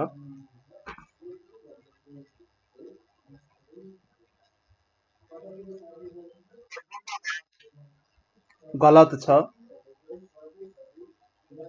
एंगल कति लियो? एंगल 60 डिग्री लियो, गलत भयो। किनकि एंगल को यहाँ हेर, यो जुन एंगल दिएको छ यही कुरा अघि भन्दै थिए, मैले सोध्न बित्तिकै मिस्टेक गरेछु। हेर त्यत्रो बताए अघि, एंगल चेक गर्नु सधैँ। यो एंगल हेर त के को बीचमा दिएको छ, यो एंगल भेक्टर हेड र टेल। मैले हेड र टेल को बीचमा एंगल लिन मैले भनेको थिएँ। अनि हो त के गर्नु पर्यो, यो एंगल हैन, यो जुन भेक्टर छ बी भेक्टर, यसलाई प्रोलङ गर, यसलाई बढाऊ। बढाइसकेपछि यो भेक्टर अब यहाँ यसको टेल आउँछ र यो यसको हेड भइदियो। अब यो जुन भेक्टर बी भयो यसको टेल यहाँ आयो कि आएन? सो यो एंगल लिनु पर्यो हाम्रो। हाम्रो टार्गेटेड एंगल 120 डिग्री हुन्छ। 120 प्लस 60 180 डिग्री, यो हुन्छ यो स्ट्रेट लाइन हो कि हैन? यो स्ट्रेट लाइन भइसकेपछि 180 डिग्री हुन्छ। त हामीले थीटा कतै युज गर्नु पर्यो यो न्युमेरिकलमा, 60 कि 120? 120। सो 120 हालेर निकाल त आन्सर कति आउँछ? 120 हो। 120 हाल्यो भने रुट अंडर 100, रुट अंडर 100 भनेको 10 डाइन हो। यसरी झुक्याउन सकिन्छ है क्वेसन। त्यसैले एंगलमा चाहिँ ध्यान दिनुपर्ने हुन्छ। एंगल चाहिँ हेड र टेलको बीचमा छ कि टेल र हेडको बीचमा छ, त्यो चाहिँ ध्यान दिनु। र सधैँ दिमागमा राख्नु, एंगल कि त टेल टेल कि त हेड हेड बीचमा लिनुपर्छ, टेल र हेडमा नलिनु। क्वेसनमा दिन्छ तर तिमीले चाहिँ दिमाग लगाएर लिनुपर्ने हुन्छ।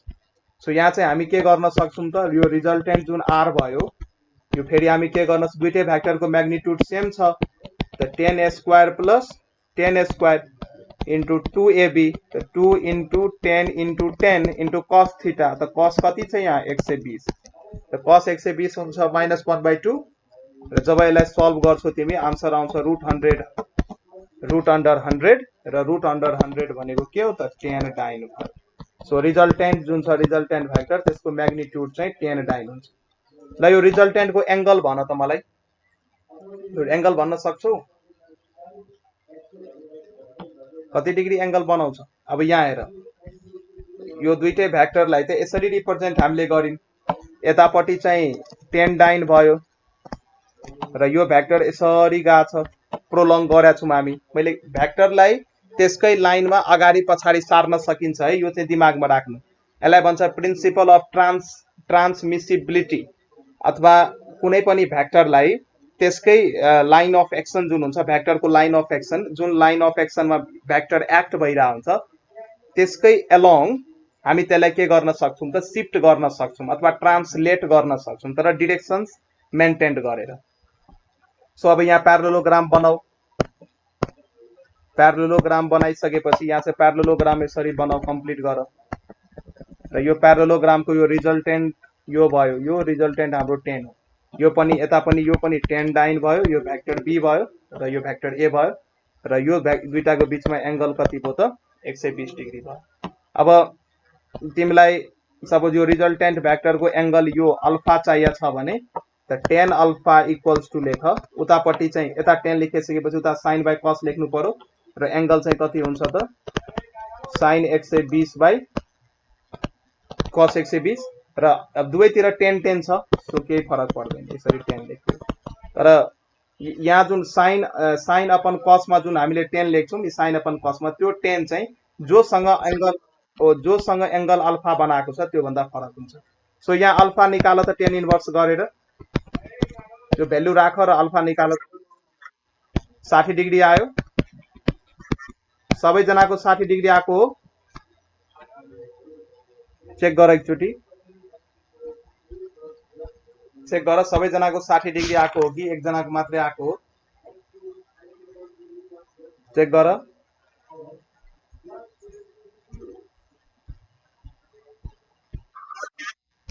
ल त्यसो भए ठिक छ। यस्तो यस्तो क्वेशन हामीले जो यस्तो खालको दियो भने प्र्याक्टिस गर्न सक्छौ हैन? ल ठिक छ। ल अब हामी अर्को कुरा पढ्छौं। केही इम्पोर्टेन्ट पोइन्ट्सहरु लेखाउँछु, त्यो लेख्दै जाऊ। एक्जाममा सिधै सोध्या छ, एक्जाममा सिधै सोध्न सकिन्छ यी पोइन्टहरु। गोल्डन की पोइन्ट्स भनेर हेडिङ डाल्न सक्छौ। गोल्डन की पोइन्ट, गोल्डन की पोइन्ट्स यो भनेको इम्पोर्टेन्ट पोइन्ट्सहरु भन्न खोजे हो। इम्पोर्टेन्ट पोइन्ट्सहरु लेख। भ्याक्टरको जुन एडिसन हुन्छ त्यो सधैं हुन्छ commutative. Vector addition is always commutative. एउटा इम्पोर्टेन्ट पोइन्ट के भयो? Vector addition, vector addition is commutative. भ्याक्टरको एडिसन चाहिँ कम्युटेटिभ हुन्छ। Vector addition is commutative. यसको मतलब तिमी vector A plus vector B लेख अथवा vector B plus vector A लेख, दुईटैमा आन्सर सेम आउँछ भन्न चाहिँ त्यो खोजे हो। अगाडि पछाडि जोड्न मिल्छ। ए प्लस बी गर्दा नि भो अथवा बी प्लस ए गर्दा नि भो, केही फरक पर्दैन। स्केलर क्वान्टिटी जस्तै 2 प्लस 3 लेख अथवा 3 प्लस 2 लेख, केही फरक पर्छ भन्न त? 2 प्लस 3 लेख्दा अथवा 3 प्लस 2 लेख्दा केही फरक पर्छ? पर्दैन। त्यही अनुसार भ्याक्टरमा पनि A vector plus B vector लेख कि B vector plus A vector लेख, केही फरक पर्दैन। So vector addition is commutative. Commutative भन्न बित्तिकै के बुझ्नु? अगाडि पछाडि हामी चेन्ज गरेर जोड्दा नि केही फरक पर्दैन, अनि त्यो अनुसार चाहिँ बुझ्नु। कम्युटेटिभ मतलब A plus B equals to B plus A, यस्तो टाइप छ भने कम्युटेटिभ। ठिक छ। अब अर्को चाहिँ प्रोपर्टी, भ्याक्टर एडिसनको अर्को प्रोपर्टी हेर। यो सबै प्रोपर्टीहरु हो। यो कुन कुन रुलहरु फलो गर्छ त्यो चाहिँ प्रोपर्टीहरु हो। अब चाहिँ अर्को चाहिँ के हुन्छ त? भ्याक्टर एडिसन तिम्रो एसोसिएटिभ पनि हुन्छ। त्यो एसोसिएटिभको मिनिङ थाहा छ? एसोसिएटिभ प्रोपर्टी हामी कसलाई भन्छौं? कसैलाई थाहा छ? Vector addition is associative. Associative property थाहा छ तिमीहरुलाई? हजुर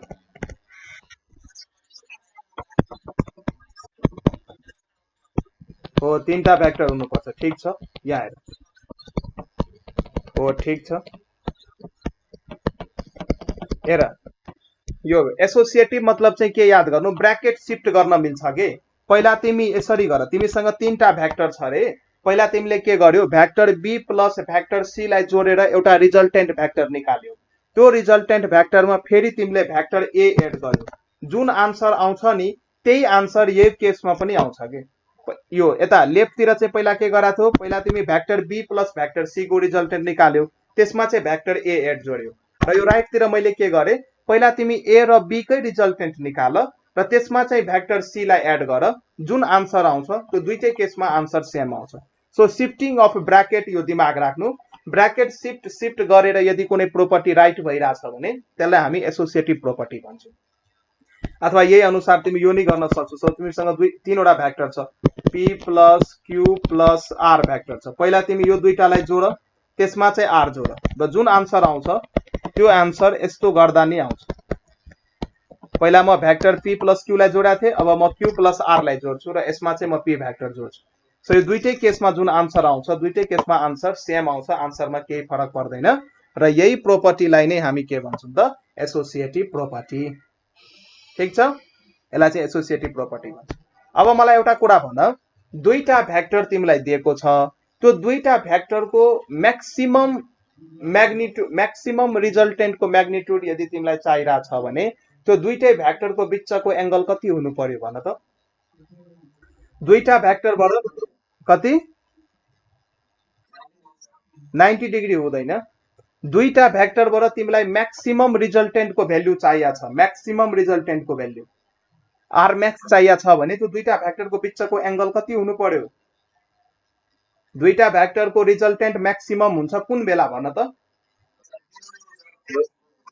यस यस यस यस ए भेरी गुड बोय। त्यसो भए यसको मतलब दुईटा भ्याक्टरको रिजल्टेन्ट म्याक्सिमम हुन्छ कुन बेला? जब दुईटैको बिचमा एंगल 0 डिग्री हुन्छ, हैन त? अथवा दुईटै भ्याक्टर जब प्यारलल हुन्छ, दुईटै भ्याक्टर जब प्यारलल हुन्छ त्यो बेला नि त्यसको रिजल्टेन्ट म्याक्सिमम हुन्छ, हैन त? सो यही म लेख्दैछु। सपोज यदि दुईटा भ्याक्टर तिमीलाई दिया छ, यो दुईटा भ्याक्टर प्यारलल भ्याक्टर हो, प्यारलल भ्याक्टरको बिचमा एंगल हुन्छ 0 डिग्री। सो प्यारलल भ्याक्टरको बिचमा एंगल हुन्छ 0 डिग्री। यति बेला जुन यो रिजल्टेन्ट भ्याक्टर यहाँबाट बन्छ नि, यो रिजल्टेन्ट भ्याक्टर के हुन्छ त? आर म्याक्स हुन्छ, म्याक्सिमम भ्यालु हुन्छ भन्न खोजे हो। सो यहाँ तिमी लेख्न सक्छौ resultant of two vectors will be maximum when they are parallel. Resultant of लेख्दै जाऊ कुराहरु। Resultant of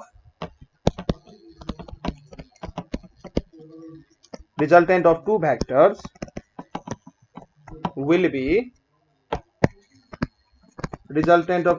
will be maximum when they are parallel। जब त्यो प्यारलल हुन्छ, प्यारलल भन्न बित्तिकै एंगल बिट्विन देम चाहिँ कति हुनु पर्यो त? 0 डिग्री हुनु पर्यो। जब दुईटा भ्याक्टरको बिचमा एंगल 0 हुन्छ त्यति बेला चाहिँ रिजल्टेन्ट के हुन्छ त? म्याक्सिमम हुन्छ। ठीक छ। सो यो केसमा हामी लेख्न सक्छौं यो रिजल्टेन्ट के हुन्छ त? आर म्याक्स हुन्छ। आर म्याक्स भनेको यसलाई पनि यो मतलब रिजल्टेन्टको भ्यालु म्याक्सिमम हुन्छ आर म्याक्स। र यो भनेकै के हो त? a प्लस b भ्याक्टरको भ्याक्टर समको म्याग्निट्युडको म्याक्सिमम भ्यालु।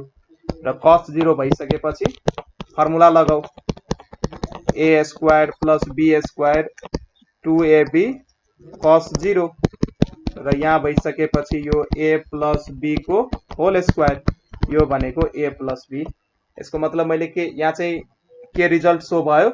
यदि दुईटा भ्याक्टरको रिजल्टेन्ट यदि मलाई म्याक्सिमम चाहिएको छ भने दुईटै भ्याक्टरको म्याग्निट्युडलाई जोड दिनु पर्यो।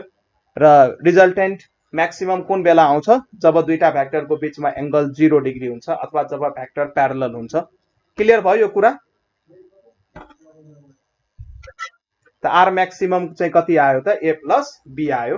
अथवा यसलाई अर्को तरिकाले नै तिमी लेख्न सक्छौ, नोट भनेर। सिम्पल यही कुरा हो, लेख्ने तरिका हो फरक। If theta equals to 0 degree, यदि angle between the two vector यदि 0 डिग्री छ भने यो आर म्याक्स जुन हुन्छ, आर म्याक्स यो चाहिँ vector a plus vector b को मोडुलस भ्यालुको म्याक्सिमम भ्यालुसँग बराबर हुन्छ। र यो plus vector a plus b हुन्छ। र a प्लस b लाई नै तिमी लेख्न सक्छौ भ्याक्टर a को मोडुलस प्लस भ्याक्टर b को मोडुलस। a लाई तिमी भ्याक्टर a को मोडुलस लेख्न सक्छौ र b लाई भ्याक्टर b को मोडुलस लेख्न सक्छौ। यो कुराहरु मैले हिजोको क्लासमा गराएको थिएँ, याद छ? यो पनि इम्पोर्टेन्ट प्रोपर्टी हो। दुईटा भ्याक्टरबाट यदि म्याक्सिमम रिजल्टेन्टको भ्यालु चाहिएको छ भने दुईटैलाई जोड दिनु। अब यदि मलाई मिनिमम भ्यालु चाहिएको छ भने एंगल कति हुनु पर्छ? दुईटा भ्याक्टरको रिजल्टेन्ट मलाई मिनिमम चाहिएको छ भने 180 डिग्री हुनु पर्यो। एन्टी प्यारलल केस हुनु पर्यो, हैन त?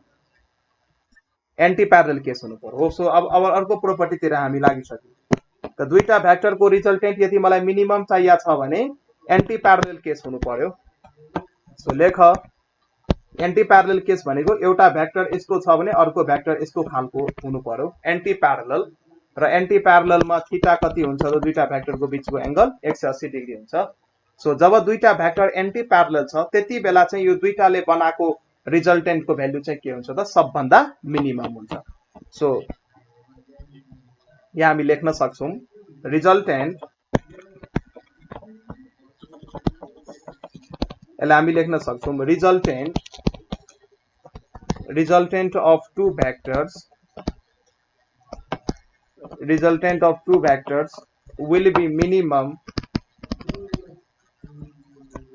will be minimum when they are anti parallel भनेको एंगल चाहिँ 180 डिग्री हुनु पर्यो। र यो केसमा रिजल्टेन्ट के हुन्छ त? मिनिमम हुन्छ। रिजल्टेन्ट मिनिमम मतलब vector a plus vector b को जब भ्याक्टर सम निकाल्छौ यसको मोडुलस भ्यालु चाहिँ मिनिमम आउँछ, त्यो चाहिँ भन्न खोजेको हो। र यो भनेकै के भयो त? a माइनस b भयो र जहिले पनि यो मिनिमम निकाल्ने बेला यो अगाडिको जुन भेक्टर लेख्नु यो चाहिँ लार्जर म्याग्निट्युड वाला लेख्नु जसको म्याग्निट्युड बढी छ र यो पछाडिको भेक्टर लेख्दाखेरि स्मलर म्याग्निट्युड वाला भ्यालु लेख्नु जसको म्याग्निट्युड के छ त स्मलर छ। यो आयो कसरी त्यो थाहा पायो कि पाएनौ? हाम्रो मेन फर्मुला जुन छ यो आर मिनिमम हजुर थाहा पाएको यो कसरी आयो? यहाँ पनि प्लसै हुन्छ किनकि यो भेक्टर सम गर्दैछौँ नि त हामी बाबु भेक्टर ए र भेक्टर बी को सम गर्दैछौँ के तर सम को भ्यालु चाहिँ मिनिमम आउँछ त्यसैले यो माइनस साइन जुन आएको हो यो त फर्मुलाबाट आइरहेछ नि त यो माइनस साइन 180 भएर तर यो बेला चाहिँ यो यहाँ कन्फ्युज भएको यहाँ दुईटै केसमा मैले यही लेखेको थिएँ माथि पनि आएर माथि पनि यही छ तर यहाँ म्याक्स लेखेको छु यहाँ चाहिँ मिन लेखेको छु यो चाहिँ मैले किन लेखेँ भने यो दुईटै भेक्टरको सम गर्दैछु मलाई डिरेक्सन थाहा छैन त्यो एन्टी प्यारलल हो कि प्यारलल हो दुईटै भेक्टरलाई म जोड्दैछु र पछि म हेर्छु उनीहरूको बीचमा एंगल कति छ सो जोड्दाखेरि यदि यो चाहिँ साइन हो दुईटै भेक्टरलाई हामी जोडेको साइन हो जोड्दाखेरि यो फर्मुला निस्केर आउँछ। सो एन्टी प्यारलल केसमा रिजल्टेन्ट निकाल्नु पर्यो भने higher magnitude minus lower magnitude गर्छु। यो चाहिँ यहाँ चाहिँ कन्फ्युज नहुनु यो चाहिँ लेख्ने तरिका हो दुईटै भेक्टरको हामी रिजल्टेन्ट निकाल्न खोजिरहेछौँ त रिजल्टेन्ट निकाल्ने बेला प्लस नि हुन सक्छ यदि 0 डिग्री एंगल छ भने माइनस नि हुन सक्छ यदि 180 डिग्री एंगल छ भने। Clear? Okay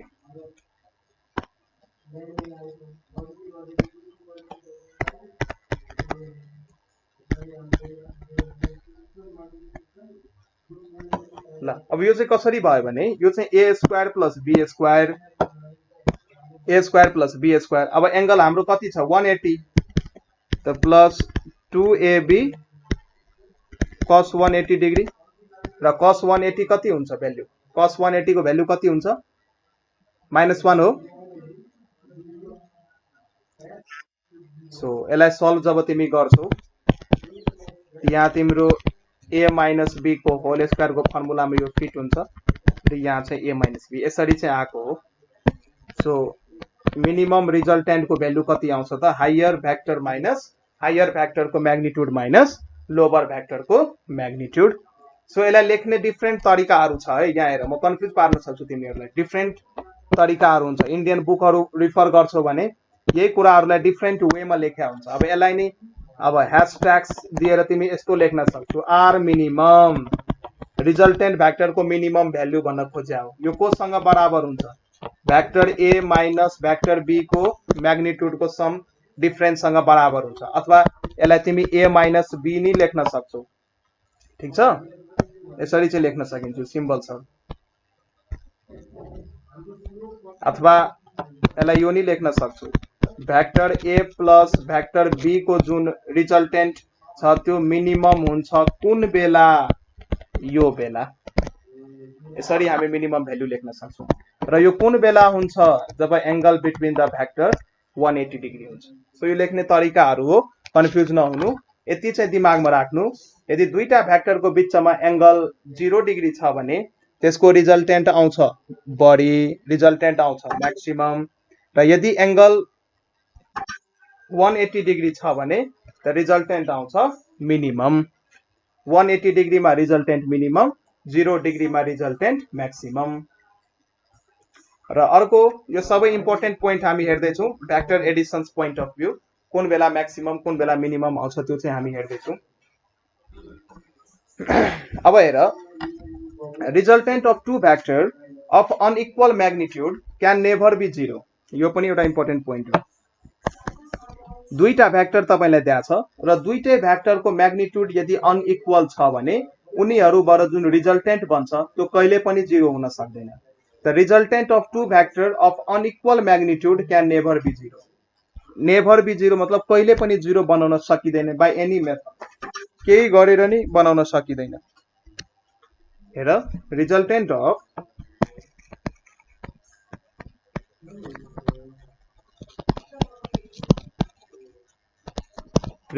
of two vectors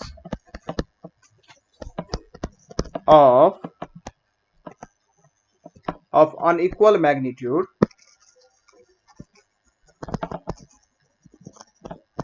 resultant of two vectors of unequal magnitude can never be zero. कहिले जिरो हुन सक्दैन. जिरो दुईटा भ्याक्टरको म्याग्निट्युड कुन बेला जिरो हुन्छ? दुईटा भ्याक्टरबाट रिजल्टेन्ट भ्याक्टरको म्याग्निट्युड कुन बेला जिरो हुन सक्छ? जब दुईटैको म्याग्निट्युड सेम छ र लाइन अफ एक्सन एउटै लाइनमा परेर अपोजिट डिरेक्सनमा गएको छ भने बल्ल हुन्छ. यो के छ र त? मानौँ यो मसँग एउटा बडी छ, यसमा मैले 2 न्युटन यतापट्टि लगाइदिए र 2 न्युटन मैले यतापट्टि लगाइदिए. यो दुईटै फोर्सको डिरेक्सन अपोजिट छ, त्यसैले जुन थीटा भयो एंगल बिट्विन द भ्याक्टर्स यो 180 डिग्री भयो. अब यसको रिजल्टेन्ट तिमी निकाल्दाखेरि मिनिमम रिजल्टेन्ट निस्किन्छ र यो भनेको 2 - 2 भएर 0 हुन्छ. अब यहाँ हेर दुईटा भ्याक्टरबाट मैले रिजल्टेन्ट 0 निकालिरहेको छु. कुन बेला मैले निकाले? जब दुईटै भ्याक्टरको म्याग्निट्युड सेम थियो बल्ल यसको रिजल्टेन्ट 0 आयो. यदि दुईटा भ्याक्टरको म्याग्निट्युड सेम छैन भने रिजल्टेन्ट 0 आउन सक्दैन. बुझ्यो? यसमा कन्फ्युजन छ कसैलाई? बुझ्यो? ल ठीक छ. अब अर्को पोइन्ट लेख.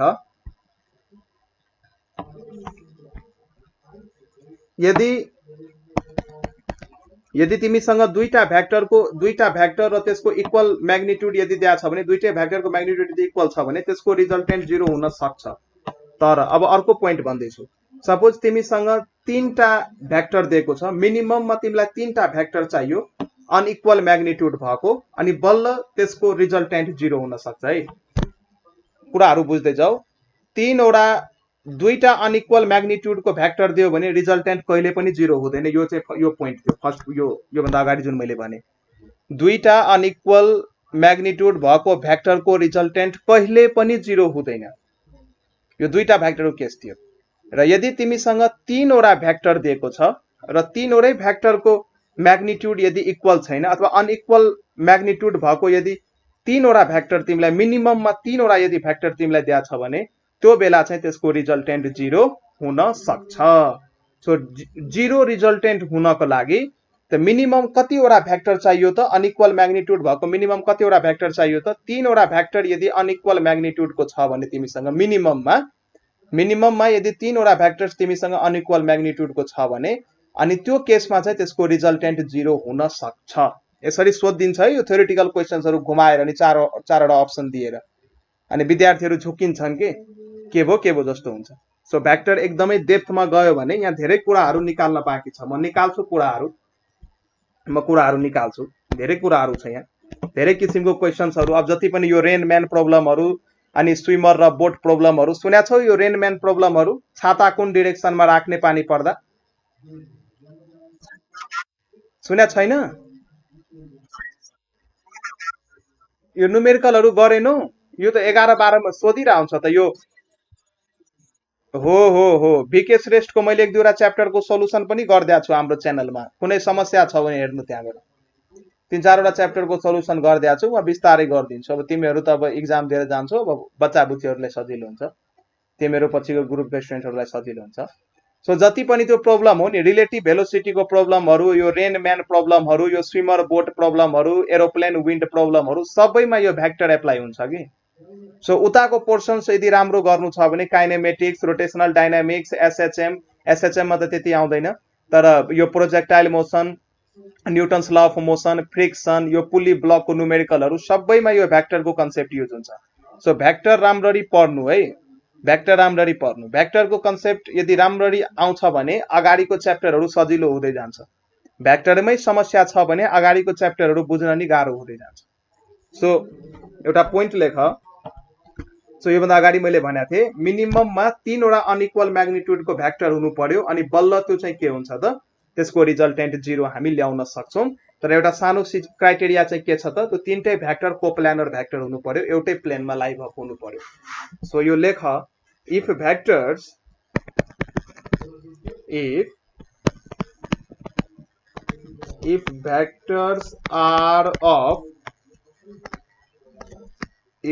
are of unequal magnitude,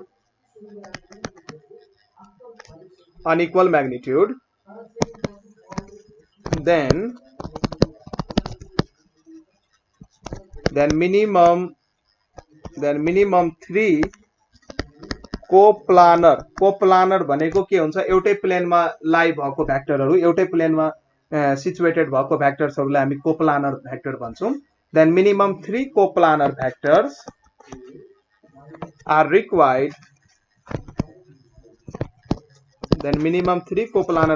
required for zero resultant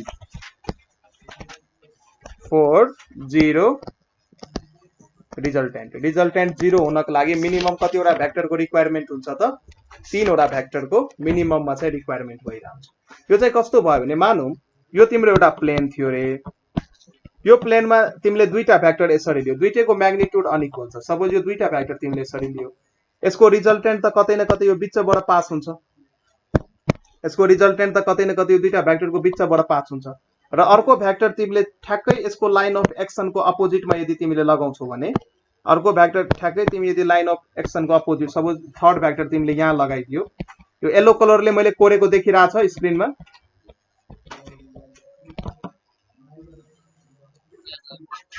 ल ठीक छ हेर यो चाहिँ मेरो सुरुको भेक्टर थियो मानौ यो मेरो भेक्टर ए थियो र यो चाहिँ मेरो भेक्टर बी थियो र यो चाहिँ मेरो भेक्टर सी थियो अब यो तीनटा भेक्टरबाट मलाई 0 रिजल्टेन्ट अथवा रिजल्टेन्टको म्याग्निट्युड 0 ल्याउनु छ त मैले के गरे भेक्टर ए र बी लाई यसरी यो प्लेन यो प्लेन जुन छ यो प्लेन यो एउटै प्लेनमा यो तीनटै भेक्टर एकोमोडेट भएर बसेको छ एउटै प्लेनमा तीनटै भेक्टर कन्टेन्ट भएर बसेको छ त्यसैले यो तीनटै भेक्टरलाई मैले अघि कोप्लानर हुनुपर्छ भन्ने त्यो वर्ड युज गराएको थिएँ कोप्लानर भेक्टर हुनु पर्यो यदि भेक्टरहरु कोप्लानर छैन भने फेरि हामी बनाउन सक्दैनौं है यो एक एक वर्डको यहाँ मिनिङ छ सो तीनटा भेक्टर ए भेक्टर बी र भेक्टर सी हामीलाई दिया छ र हामीलाई भन्दै छ कसरी यसको रिजल्टेन्ट 0 हुन्छ त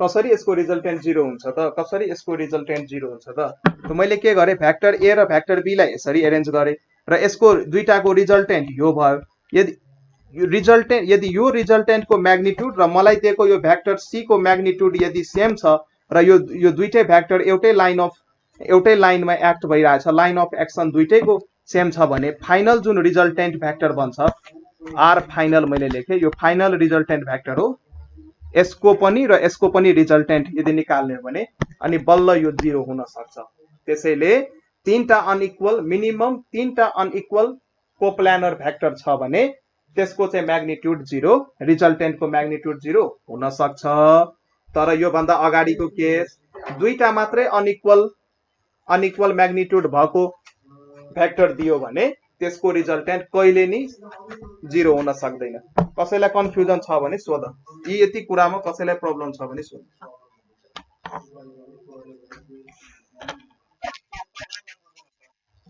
तलबल बुझेनौ हेर यो तलबलमा मैले के गरे भने फेरि बुझाउँछु फेरि बुझ मैले एउटा प्लेन माने यो मानु मेरो एउटा प्लेन हो कोप्लानर भन्न बित्तिकै एउटा प्लेन हो तिमीलाई तीनटा भेक्टर दियो रे मानौं यसरी तिमीलाई भेक्टर ए दियो त्यसपछि अर्को भेक्टर तिमीलाई बी दियो र यसरी कतै भेक्टर सी दियो अब तिमीलाई भन्दै छ यो तीनटै भेक्टरको कम्बिनेसनबाट रिजल्टेन्टको म्याग्निट्युड के 0 आउन सक्छ भनेर क्वेशन तिमीलाई सोध्दै छ के अब तीनटा भेक्टर जसको म्याग्निट्युड तीनटैको म्याग्निट्युड फरक छ तब हेर यो भेक्टर ए र भेक्टर बी को मद्दतबाट हामी यहाँ प्यारालेलोग्राम ड्रा गरेर एउटा रिजल्टेन्ट भेक्टर यसरी लेख्न सक्छौं हेर यो रिजल्टेन्ट भेक्टर भयो R vector is the resultant vector of vector A and B र यो रिजल्टेन्ट को म्याग्निट्युड मानौं 5 आयो रे 5 युनिट अथवा 5 न्यूटन यसको म्याग्निट्युड आयो रे र तिमीलाई जुन यो भेक्टर सी दिएको छ यो पनि यदि तिमीलाई 5 न्यूटन दिएको छ भने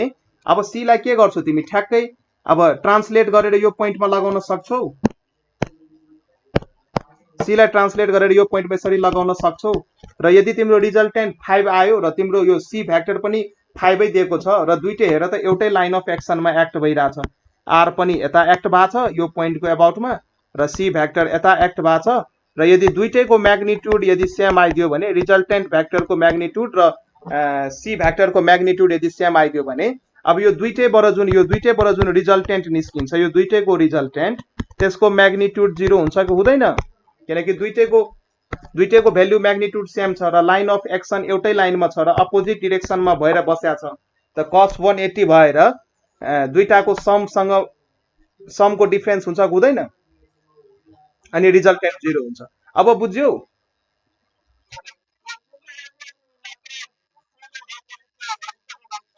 हो 6 न्युटन भइदिएको भए फेरि हुँदैन थियो। यहाँ चाहिँ तिमीलाई यो चाहिँ कस्तो खालको पोइन्ट हो भने यो तिमीलाई प्रोबेबिलिटी बताइरहेछ के तीनटा भ्याक्टर के हुन सक्छ त यस्तो खालको हो के यो। तीनटा भ्याक्टर अनइक्वल म्याग्निट्युडको यदि दिया छ भने त्यसको रिजल्टेन्ट अनइक्वल हुन सक्छ सर। यसको आन्सर यो भयो। सधैँ हुन्छ भन्ने नि छैन। यदि सिचुएसन मिलाइदियो भने हुन सक्छ सर, पोसिबिलिटी छ, त्यसरी बुझ्नु पर्यो। हुन सक्छ। तर यो भन्दा माथिको केस जुन मैले भनेको थिएँ, यो केस जुन मैले भनेको थिएँ, यो केसमा चाहिँ मैले के भनेको थिएँ, यदि दुईटा अनइक्वल म्याग्निट्युड भएको भ्याक्टर दिया छ भने त्यसको रिजल्टेन्ट कहिले पनि 0 हुँदैन। यो चाहिँ दिमाग राख्नु, क्यान नेभर बी 0, कहिले पनि 0 हुन सक्दैन। तर यो मुनिको जुन केसमा छ, यो मुनिको केसमा चाहिँ के भइरहेछ भने तीनटा यदि अनइक्वल म्याग्निट्युडको भ्याक्टर दिया छ भने त्यसको रिजल्टेन्ट 0 हुन सक्छ, तर सधैँ हुन्छ भन्ने नि छैन। अब बुझ्यौ?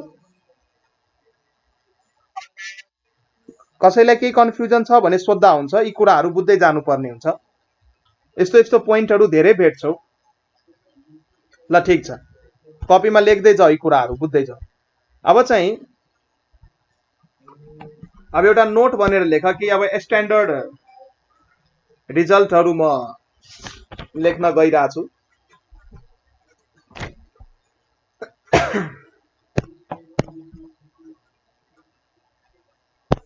हेर, नोट बनेर लेख। यदि तिमीसँग दुईटा भ्याक्टर दिएको छ र दुईटै भ्याक्टरको यदि म्याग्निट्युड सेम छ भने त दुईटै सेम म्याग्निट्युड भएको भ्याक्टरको जुन रिजल्टेन्ट निस्किन्छ, रिजल्टेन्ट त्यो चाहिँ एंगुलर बाइसेक्टर हुन्छ। यसको मतलब के भयो भने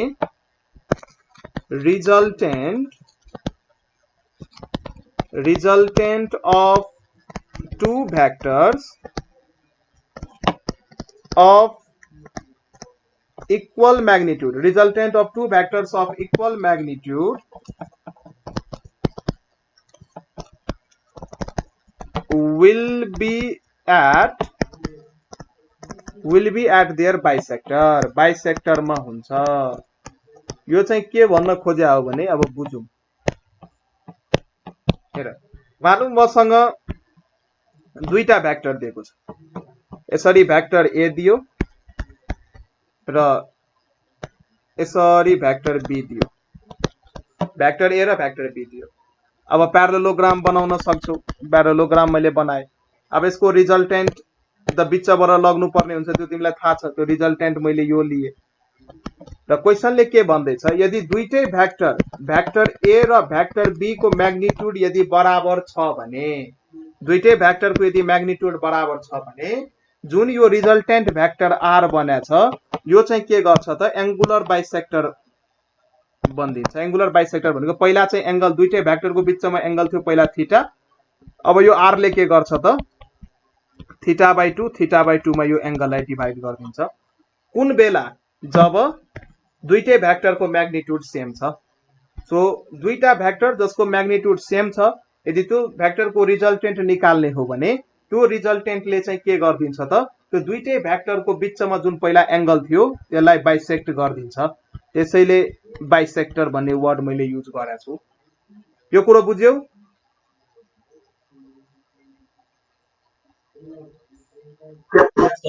ठीक छ। अब यसमै एक दुईवटा केस छ है। केस 1 म लेख्छु यसमै। केस 1 इक्वल, यदि दुईटै भ्याक्टरको म्याग्निट्युड यदि इक्वल छ भने त यो एंगुलर बाइसेक्टर भएर रिजल्टेन्ट जाने भयो। यदि एउटा भ्याक्टरको म्याग्निट्युड यदि बढी छ भने if the magnitude of vector A is greater than magnitude of vector B, यस्तो खालको छ भने यति बेला जुन भ्याक्टरको म्याग्निट्युड बडा हुन्छ नि रिजल्टेन्ट पनि त्यही भ्याक्टरतिर झुकेको हुन्छ के। जसको रिजल्टेन्ट जुन भ्याक्टरको म्याग्निट्युड बडा हुन्छ रिजल्टेन्ट भ्याक्टर जुन बन्छ त्यो चाहिँ त्यही भ्याक्टरनिर झुक्या हुन्छ। मैले यहाँ झुक्या मतलब त्यही भ्याक्टरनिर लीन भएर बस्या हुन्छ, त्यसकै नजिक भएर बस्या हुन्छ। अब जस्तै यो डायग्राम म बनाउँछु हेर, मैले भ्याक्टर ए को म्याग्निट्युड भ्याक्टर बी भन्दा बढी एज्युम गरे। यहाँ जुन रिजल्टेन्ट भन्छ मैले माने यो भ्याक्टर ए चाहिँ अलिक बढी म्याग्निट्युड भएको, यसको लेन्थ मैले ठुलो लिए। भ्याक्टर बी को म्याग्निट्युड कम छ त्यसैले यसको लेन्थ मैले सानो लिए। अब यहाँबाट जुन तिम्रो प्यारालेलोग्राम भन्छ पहिला प्यारालेलोग्राम बनाऊ। यो तिम्रो प्यारालेलोग्राम बन्यो। यसको रिजल्टेन्ट त यहाँबाट पास हुन्छ। अब मलाई भन यो जुन रिजल्टेन्ट आर छ यो कुन भ्याक्टरतिर बढी झुक्या छ? कुन भ्याक्टरतिर बढी झुक्या छ? ए तिर कि बी तिर? ए तिर झुक्या छ। मानौ यो ए सँग एंगल अल्फा बनायो र यो बीटा बनायो। त यहाँ चाहिँ के छ त यो अल्फा जुन छ यो बीटा भन्दा कम छ कि छैन? एंगल बीटा भन्दा। यो एंगल बीटा हो, यो भ्याक्टर ए हो, यो भ्याक्टर बी हो, यो एंगल बीटा। सो यो पनि एउटा इम्पोर्टेन्ट पोइन्ट हुन्छ है। यो डायग्रामहरु ड्रा गर्ने बेलामा, न्यूमेरिकलहरु ड्रा गर्ने बेलामा जब तिमी भ्याक्टर डायग्राम बनाउँछौ, सो भ्याक्टर डायग्राममा ध्यानमा राख्नु पर्ने कुराहरु यो पनि हुन् कि कुन भ्याक्टरको म्याग्निट्युड बढी छ। जुन भ्याक्टरको म्याग्निट्युड बढी हुन्छ उतैतिर चाहिँ रिजल्टेन्ट झुक्या हुन्छ। हेर यो जुन रिजल्टेन्ट तिमी हेर्दैछौ, यो जुन तिमीले रिजल्टेन्ट हेर्दैछौ यो चाहिँ भ्याक्टर ए तिर झुक्या छ, अल्फा चाहिँ बीटा भन्दा कम छ। यो पनि एउटा सानो केस थियो। ठीक छ। अब अर्को केस हामी लेखौं।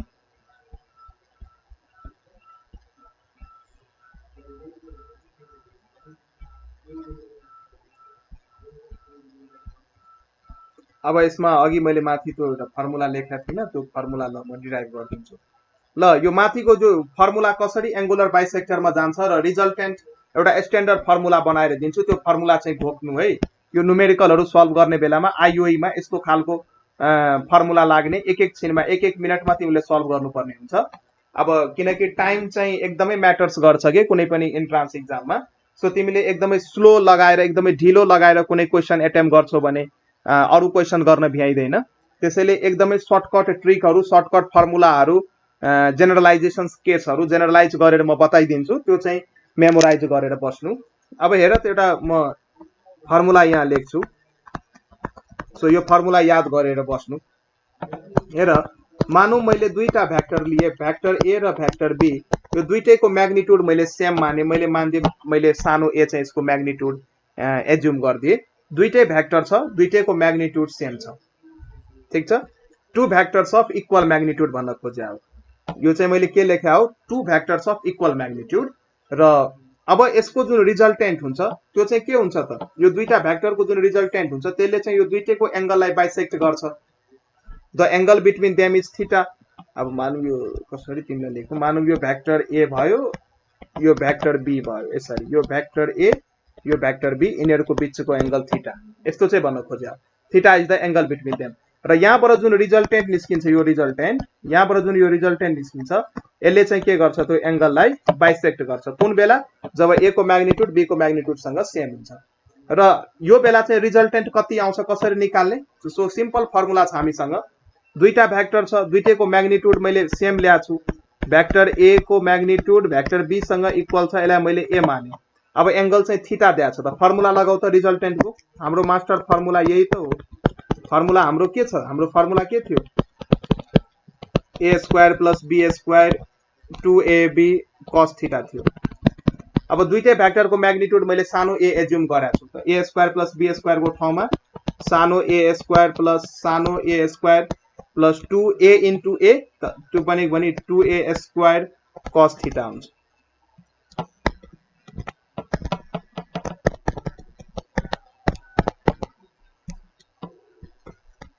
टू ए स्क्वायर cos थीटा हुन्छ।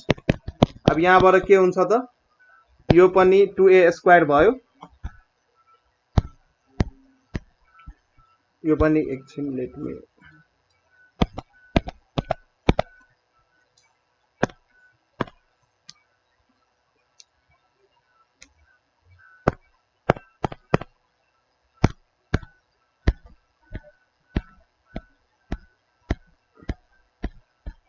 अब यहाँ चाहिँ A square plus A square यो चाहिँ के भयो? 2a square.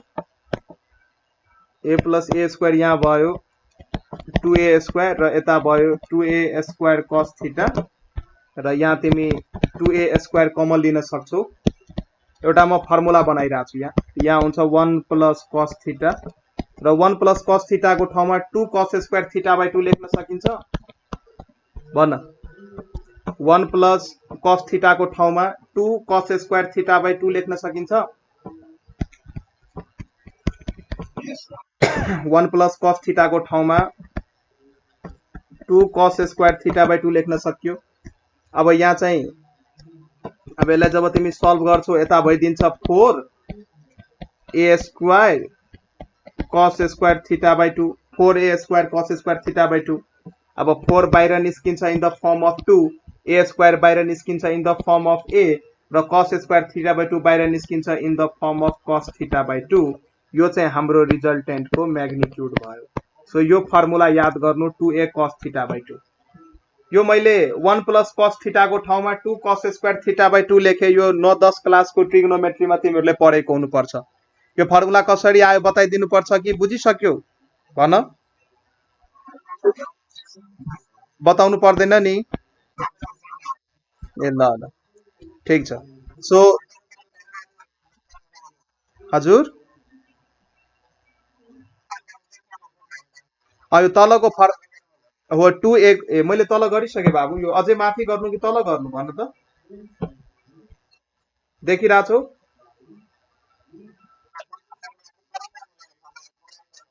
ए ल ल ए माथिदेखि नै ल लेख लेख ल ल ल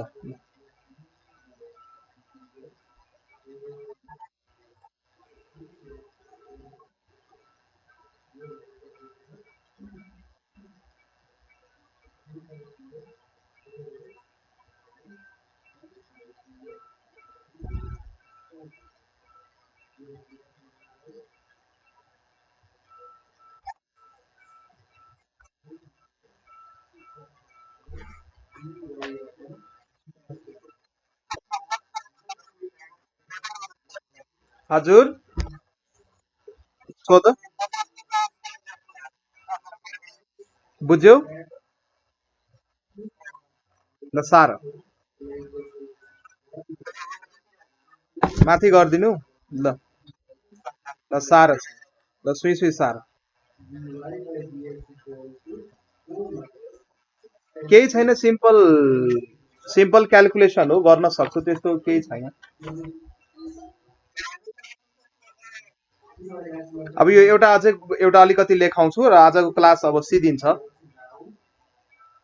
अब हामी भोलि अब तिमीहरू विद्यार्थी चाहिँ के भेला भएन? यो हिजोको त्यो त्यो के भन्छ हाम्रो दिपाङ्कर चौरसिया पनि आउनु भएन। अब उहाँले भन्नुभएको थियो हामी विद्यार्थी खोज्छौँ।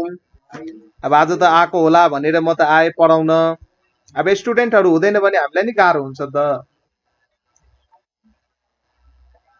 अनि त्यो तिमी चाहिँ तिमीहरू जुन छ यो के दिपाङ्करकै कलेजमा पढ्छौ? ए तिमीहरू सबै फ्रेन्ड नै हो, साथी नै हो? ए अनि तिम्रो कलेजमा के कलेजले यो आइओई र आइओएम यो आइओई र यो एमबिबिएस इन्ट्रान्स इक्जामहरू मिलाइदिएको छ कलेजमा? ए अहिले मिलाएको छैन? ए ए ए जस यो उता वीरगन्जतिर यस्तो यो आइओई अथवा आइओएम को प्रिपरेसनहरू भइरहेको छैन?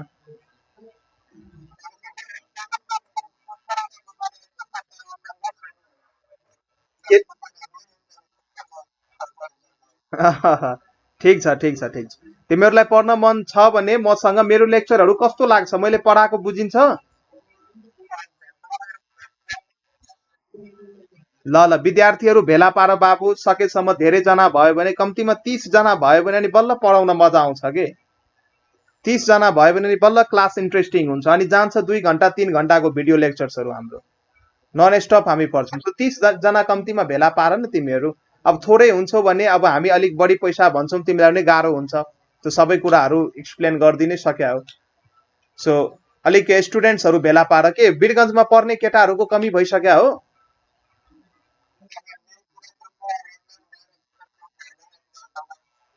अब यसको मतलब त्यो सबैको जोस हराइसक्या रहेछ होइन त? लकडाउन भयो भने के मान्छे जिउन बाँच्दिया छ, जिउन छोडिदिया छ मान्छेले के। अब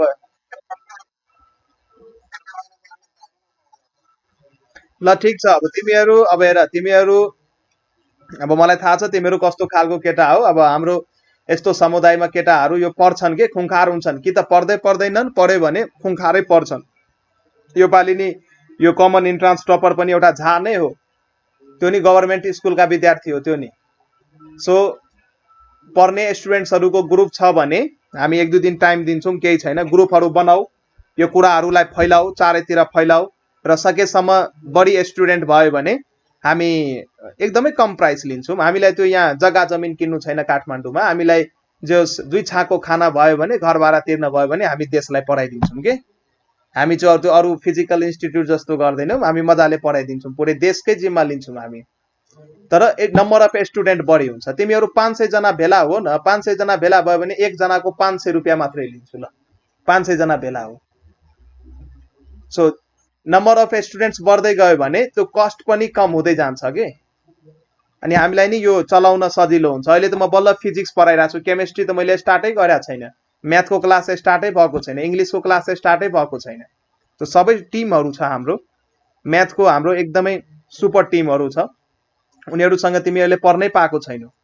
सो सकेसम्म यो कन्भिन्स गर विद्यार्थीहरूलाई, साथीभाइहरूलाई भन, अथवा केटी साथीहरूलाई नि होला, अब हुन्छ नि केटीहरूको नि पढ्ने मन हुन्छ यो इन्जिनियरिङ, अब उनीहरूलाई नै काठमाडौँ जान, अब यस्तो पेन्डेमिकको बेला काठमाडौँ आएर कोठा भाडा लिएर अनि पढ्छु अनि पास गर्छु भन्ने त धेरै गाह्रो हुन्छ। अब यो त अनलाइनको टाइम आइसक्यो, अब सकिन्छ भने हामी अहिले नि सधैँ यो डेली विराटनगर झापाबाट हामी क्लासेसहरू विद्यार्थीहरू एटेन्ड हुन्छन्। बिहान हामी 5 बजेदेखि क्लास स्टार्ट गर्छौँ यहाँ लिने पढाउने, र राति 10 बजे हाम्रो क्लास अफ हुन्छ। सो यो पेन्डेमिक भएको कारणले गर्दाखेरि यो डिजिटल लर्निङ चाहिँ अलिक सजिलो भएको छ।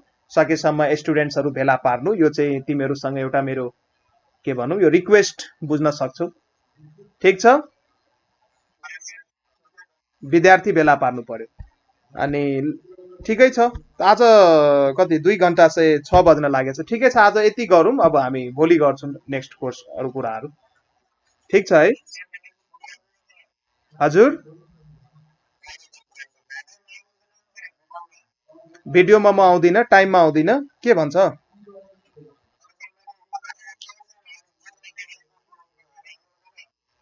ए ए ए ए ए बोर्डमा यस्तो भइदिन्छ, यो बोर्डमा पढाउन अब 1.5 घन्टा 2 घन्टा त्यो उभिएर पढाउन झ्याउ भइदिन्छ कि, त्यसैले यसमा पढाउन सजिलो हुन्छ। चट्ट प्लेटी लाएर कस्यो, हातमा डिभाइस लियो, मजाले पढायो, त्यसैले बोर्डमा अलिक झ्याउ भइरहेको हुन्छ, त्यसैले गरेको छैन अहिले।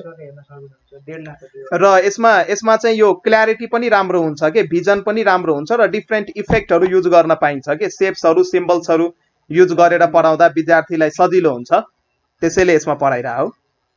मेरो बोर्डमा भिडियोहरू हेरेका छौ र? मेरो युट्युबमा भिडियोहरू छ 11-12 को, यो बीके श्रेष्ठको सोलुसनहरू म 2-3 च्याप्टरको हान्दिया छु, गएर हेर्न सक्छु त्यहाँ। भेक्टरको सोलुसन छ, युनिट एन्ड डाइमेन्सनको सोलुसन छ, अरू च्याप्टरको सोलुसन गर्न खोजेको थिएँ, तर बिचमा मलाई एउटा काम भएर म बाहिर गएको थिएँ। सबै सोलुसन हामी गरिदिन्छौँ।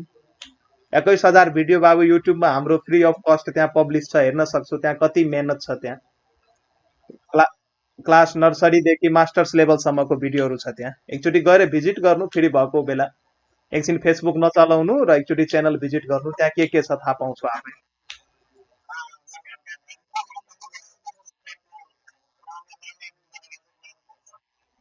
नेपाल अनलाइन स्कुल, यो च्यानलको नाम टिपिराख न, नेपाल अनलाइन स्कुल। यो युट्युबमा गएर नेपाल अनलाइन स्कुल, अब जुनसुकै धेरै भिडियोहरू छ त्यहाँ, क्लास नर्सरीदेखि ब्याचलरको म्याक्सिमम कोर्सहरू, कम्प्युटर म्यानेजमेन्ट, धेरै कोर्सहरू हामी गराउँछौँ। 1.5 लाखदेखि 2 लाख कोर्सेस भिडियोहरू बनाउने हाम्रो टार्गेट छ यो 2-3 वर्षभित्र।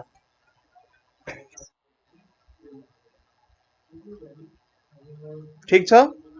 अब तिमीहरूलाई अब तिमीहरूको अब अस्ति मैले कुरा नि सुनेको थिएँ कि भन्न चाहिँ नन प्रफिट अर्गनाइजेसन भन्ने रे, तर पैसा लिने। यो चाहिँ कस्तो कुरा हो भने नन प्रफिट अर्गनाइजेसन नै हो। युट्युबमा गएर पर हामीले च्यानल मोनिटाइज गरेका छैन, एडभर्टाइज आउँदैन, हामीलाई त्यहाँबाट केही पैसा आउँदैन, त्यो सेवा चाहिँ गर्दै हो, नेपालको विद्यार्थीहरूको लागि सेवा चाहिँ हामीले गरे हो।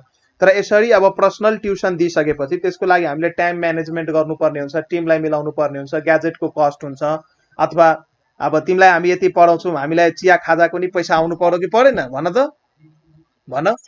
यस्तो हामी ज्ञान दिन्छौँ, यो ज्ञानहरू त्यो बाहिर लिँदा जाँदा त धेरै कस्ट हुन्छ, यो ज्ञानहरूको हामी सब गराइदिन्छौँ। केही न केही त हामीलाई नि चाहियो नि। अब गोजीमा अब गाडी भाडा हामीलाई हुनु पर्यो कि परेन? कतै जानु पर्यो भने पर्यो, त्यसको लागि चाहिँ हामी अलिअलि मागे हो, कुनै बढी मागे होइन। अहिले पिएमा फिजिकल क्लासेसहरू अस्ति त पिएमा 45,000 सम्म नि एडमिसन भएको थियो कोभिड भन्दा अगाडि। 45,000 लगभग मान 50,000 जाँदो रहेछ कि इन्ट्रान्समा। फेरि घर लिएर बस्नु पर्यो, भाडा लिएर बस्नु पर्यो, खानु पर्यो। अहिले त घरमा बसेर आफ्नै खाटमा बसेर तिमी यहाँ क्लास लिन पाइरहेछौ, यो त फाइदा हो नि। यो त काठमाडौँ आएर बस त तिम्रो त 15,000 खानामै जान्छ प्रत्येक मन्थ, जाँदैन? त्यसैले यो एकदमै कम कस्ट भने हो कि। अस्ति मैले 10,000 भनेको थिएँ, सो विद्यार्थी नै कम भयो, सो मैले भने ल नम्बर अफ स्टुडेन्ट इन्क्रिज गरेर बढी बनाऊ, अनि म घटाइदिन्छु 5,000 गरिदिन्छु। त्यो पनि नम्बर अफ स्टुडेन्ट इन्क्रिज के हुन्छ, झन् डिक्रिज भइरहेछ। सो तिमीहरू 4-5 जना छौ, हामी अर्को ग्रुप नि बन्ने, हाम्रो सुन टेन्सन लिनु पर्दैन। तिमीहरू ग्रुपहरू खोज्दै गर, कम्तीमा 20-25 जना केटाहरू भेला पार, कम्तीमा 20-25 जना है, त्यो भन्दा चाहिँ कम हुनु भएन। कम्तीमा 25 जना केटा भेला पार, 25 जना कम्तीमा। के पुरै वीरगन्जमा 25 वटा केटा नि इन्जिनियरिङ सोच भएको छैन त? यस्तो त नहुनु पर्ने हो। 25 जना केटा भेला पार, टाइमसँग हामीसँग 1-2 दिन बरु तिमीहरूलाई लिभ दिन्छौ, यो काम गर। सबैलाई 5,000 मा हामी पढाइदिन्छौँ, course complete. 5,000 IO entrance preparation, कहीँ भेट्दैन, कहीँ भेट्दैन। तिमी कोपी बालेर खोज न, पुरै नेपालमा कहीँ भेट्दैन। त्यो तिमीलाई नि थाहा छ, कहीँ भेट्दैन। एउटा पर्सनल होम ट्युसन मैले पढाएँ भने म 25,000 30,000 चार्ज गर्छु मारेको छोराछोरीहरूलाई। यदि रुममा घरमा गएर यदि म पढाउँछु भने पढाएकै हो, पढाएकै हो। टिचिङ गरेकै 7-8 वर्ष भइसक्यो मलाई भ्यालीमा। 2 दिन टाइममा मैले 20 जना जति विद्यार्थी। ल बाबु, तिमीहरूलाई यदि टाइम चाहिन्छ भने हामी 2-3 दिन टाइम तिमीहरूलाई दिन्छौँ। तिमीहरू स्टुडेन्टहरू मिलाउ न, मलाई चाहिँ फेसबुकमा एड गर, सत्यम कुमार झा भनेर रिक्वेस्ट पठाऊ, मेरो एउटा ग्रुप बनाऊ त्यहाँ, ठिक छ? मलाई सत्यम कुमार झा भनेर फेसबुकमा सर्च गरेर रिक्वेस्ट पठाऊ, त्यहाँ हामी ग्रुप बनाऊ, अनि विद्यार्थीहरूलाई बोलाऊ, हाम्रो मोटिभ बताऊ, अनि हामी पढौँला, ठिक छ? र एकदमै राम्रोसँग पढौँला, नाम निस्किने गरी पढौँला। यताउता कुरो हुँदैन, हाम्रो नाम निस्किने गरी पढाउँला। ल ठिक छ, त आजको लेक्चर म यही बन्द गरेँ। त्यसो भए सोध सोध, के कुरा छ सोध।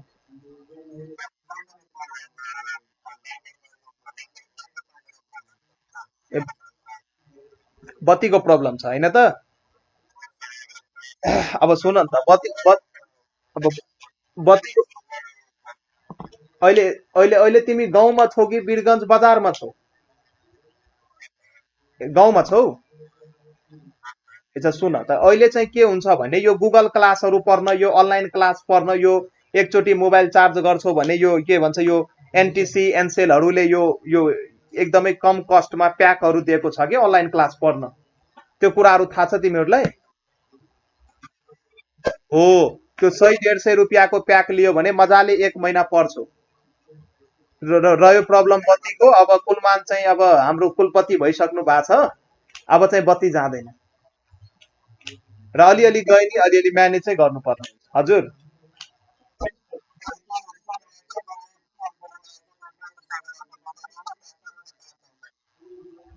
होइन होइन, यो 4 सेमी पनि हुन्छ, र एउटा यस्तो कस्तो हुन्छ भने 1 मन्थ सब्सक्रिप्सन आउँछ कि, त्यो एकचोटि हेर्नु न, 150 कि 200 मा 1 मन्थ सब्सक्रिप्सन आउँछ, र त्यो 1 मन्थ तिमी जति नि अनलाइन क्लास गरे नि त्यो सिधिँदैन। धेरै समस्या रहेछ। ल ल ल, जे छ तिमीहरू त्यो मिलाउन सक्छौ भने ठिक छ, छैन भने आऊ काठमाडौँमै पढाइदिन्छु। त्यसो भए के गर्न सकिन्छ भन? उपाय निकाल्नु पर्छ। त्यही त, केही न केही उपाय निकाल्नु पर्यो। गाउँमा जुन ठाउँमा नेट समाज छ त्यहाँ छाता लिएर जाने, त्यही बसेर अनलाइन क्लास गर्ने, मोबाइल चार्ज गरेर, कपी बोकेर जङ्गलतिर जाने, वनतिर जाने, चौरीतिर जाने, खेततिर जाने। उतातिर त नेटवर्क टिप्छ नि। 12 लाख बचाउनु मन छ कि छैन? टिप्छ कि टिप्दैन?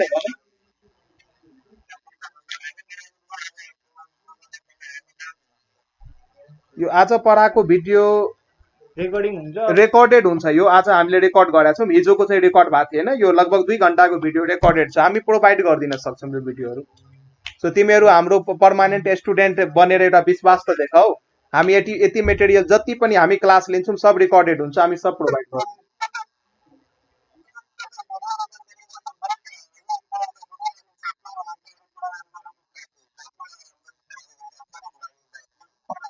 तिमी तिमी तिमी एकचोटि गएर भन्नु न त म कस्तो पढाउँछु एकचोटि ल ठिकै छ तिमीहरूलाई 2-3 दिन टाइम दिन्छौ हामी मिलिदिनुपर्छ है क्लास यो 2-3 दिन पछि यो 2-3 दिन हाम्रो फ्री क्लास नै हुन्छ जसलाई यो टेस्ट ड्राइभ लिन मन छ आएर लिन सक्नुहुन्छ टेस्ट ड्राइभ त्यसमा छैन तर 2-3 दिन के 3-4 दिन दिमला केही फरक पर्दैन तर स्टुडेन्टहरू चाहिँ भेला पार्दै गर किनकि हामी लङ अब यो यत्रो लामो अब यो ग्रुपमा चल्छ कि चल्दैन त्यो टेलिग्राम ग्रुपमा चाहिँ हामी मिलाएर हालिदिन्छौँ बनाएर अब व्हाट्सएपमा जान्छ कि जाँदैन एकचोटि म चेक गरेर हालिदिन्छु केही छैन ठिक छ टेलिग्राम ग्रुप बनाएर हालिदिन्छु नि त्यसमा ल आजको क्लास मैले इन्ड गरेँ ल ल टेक केयर बाई बाई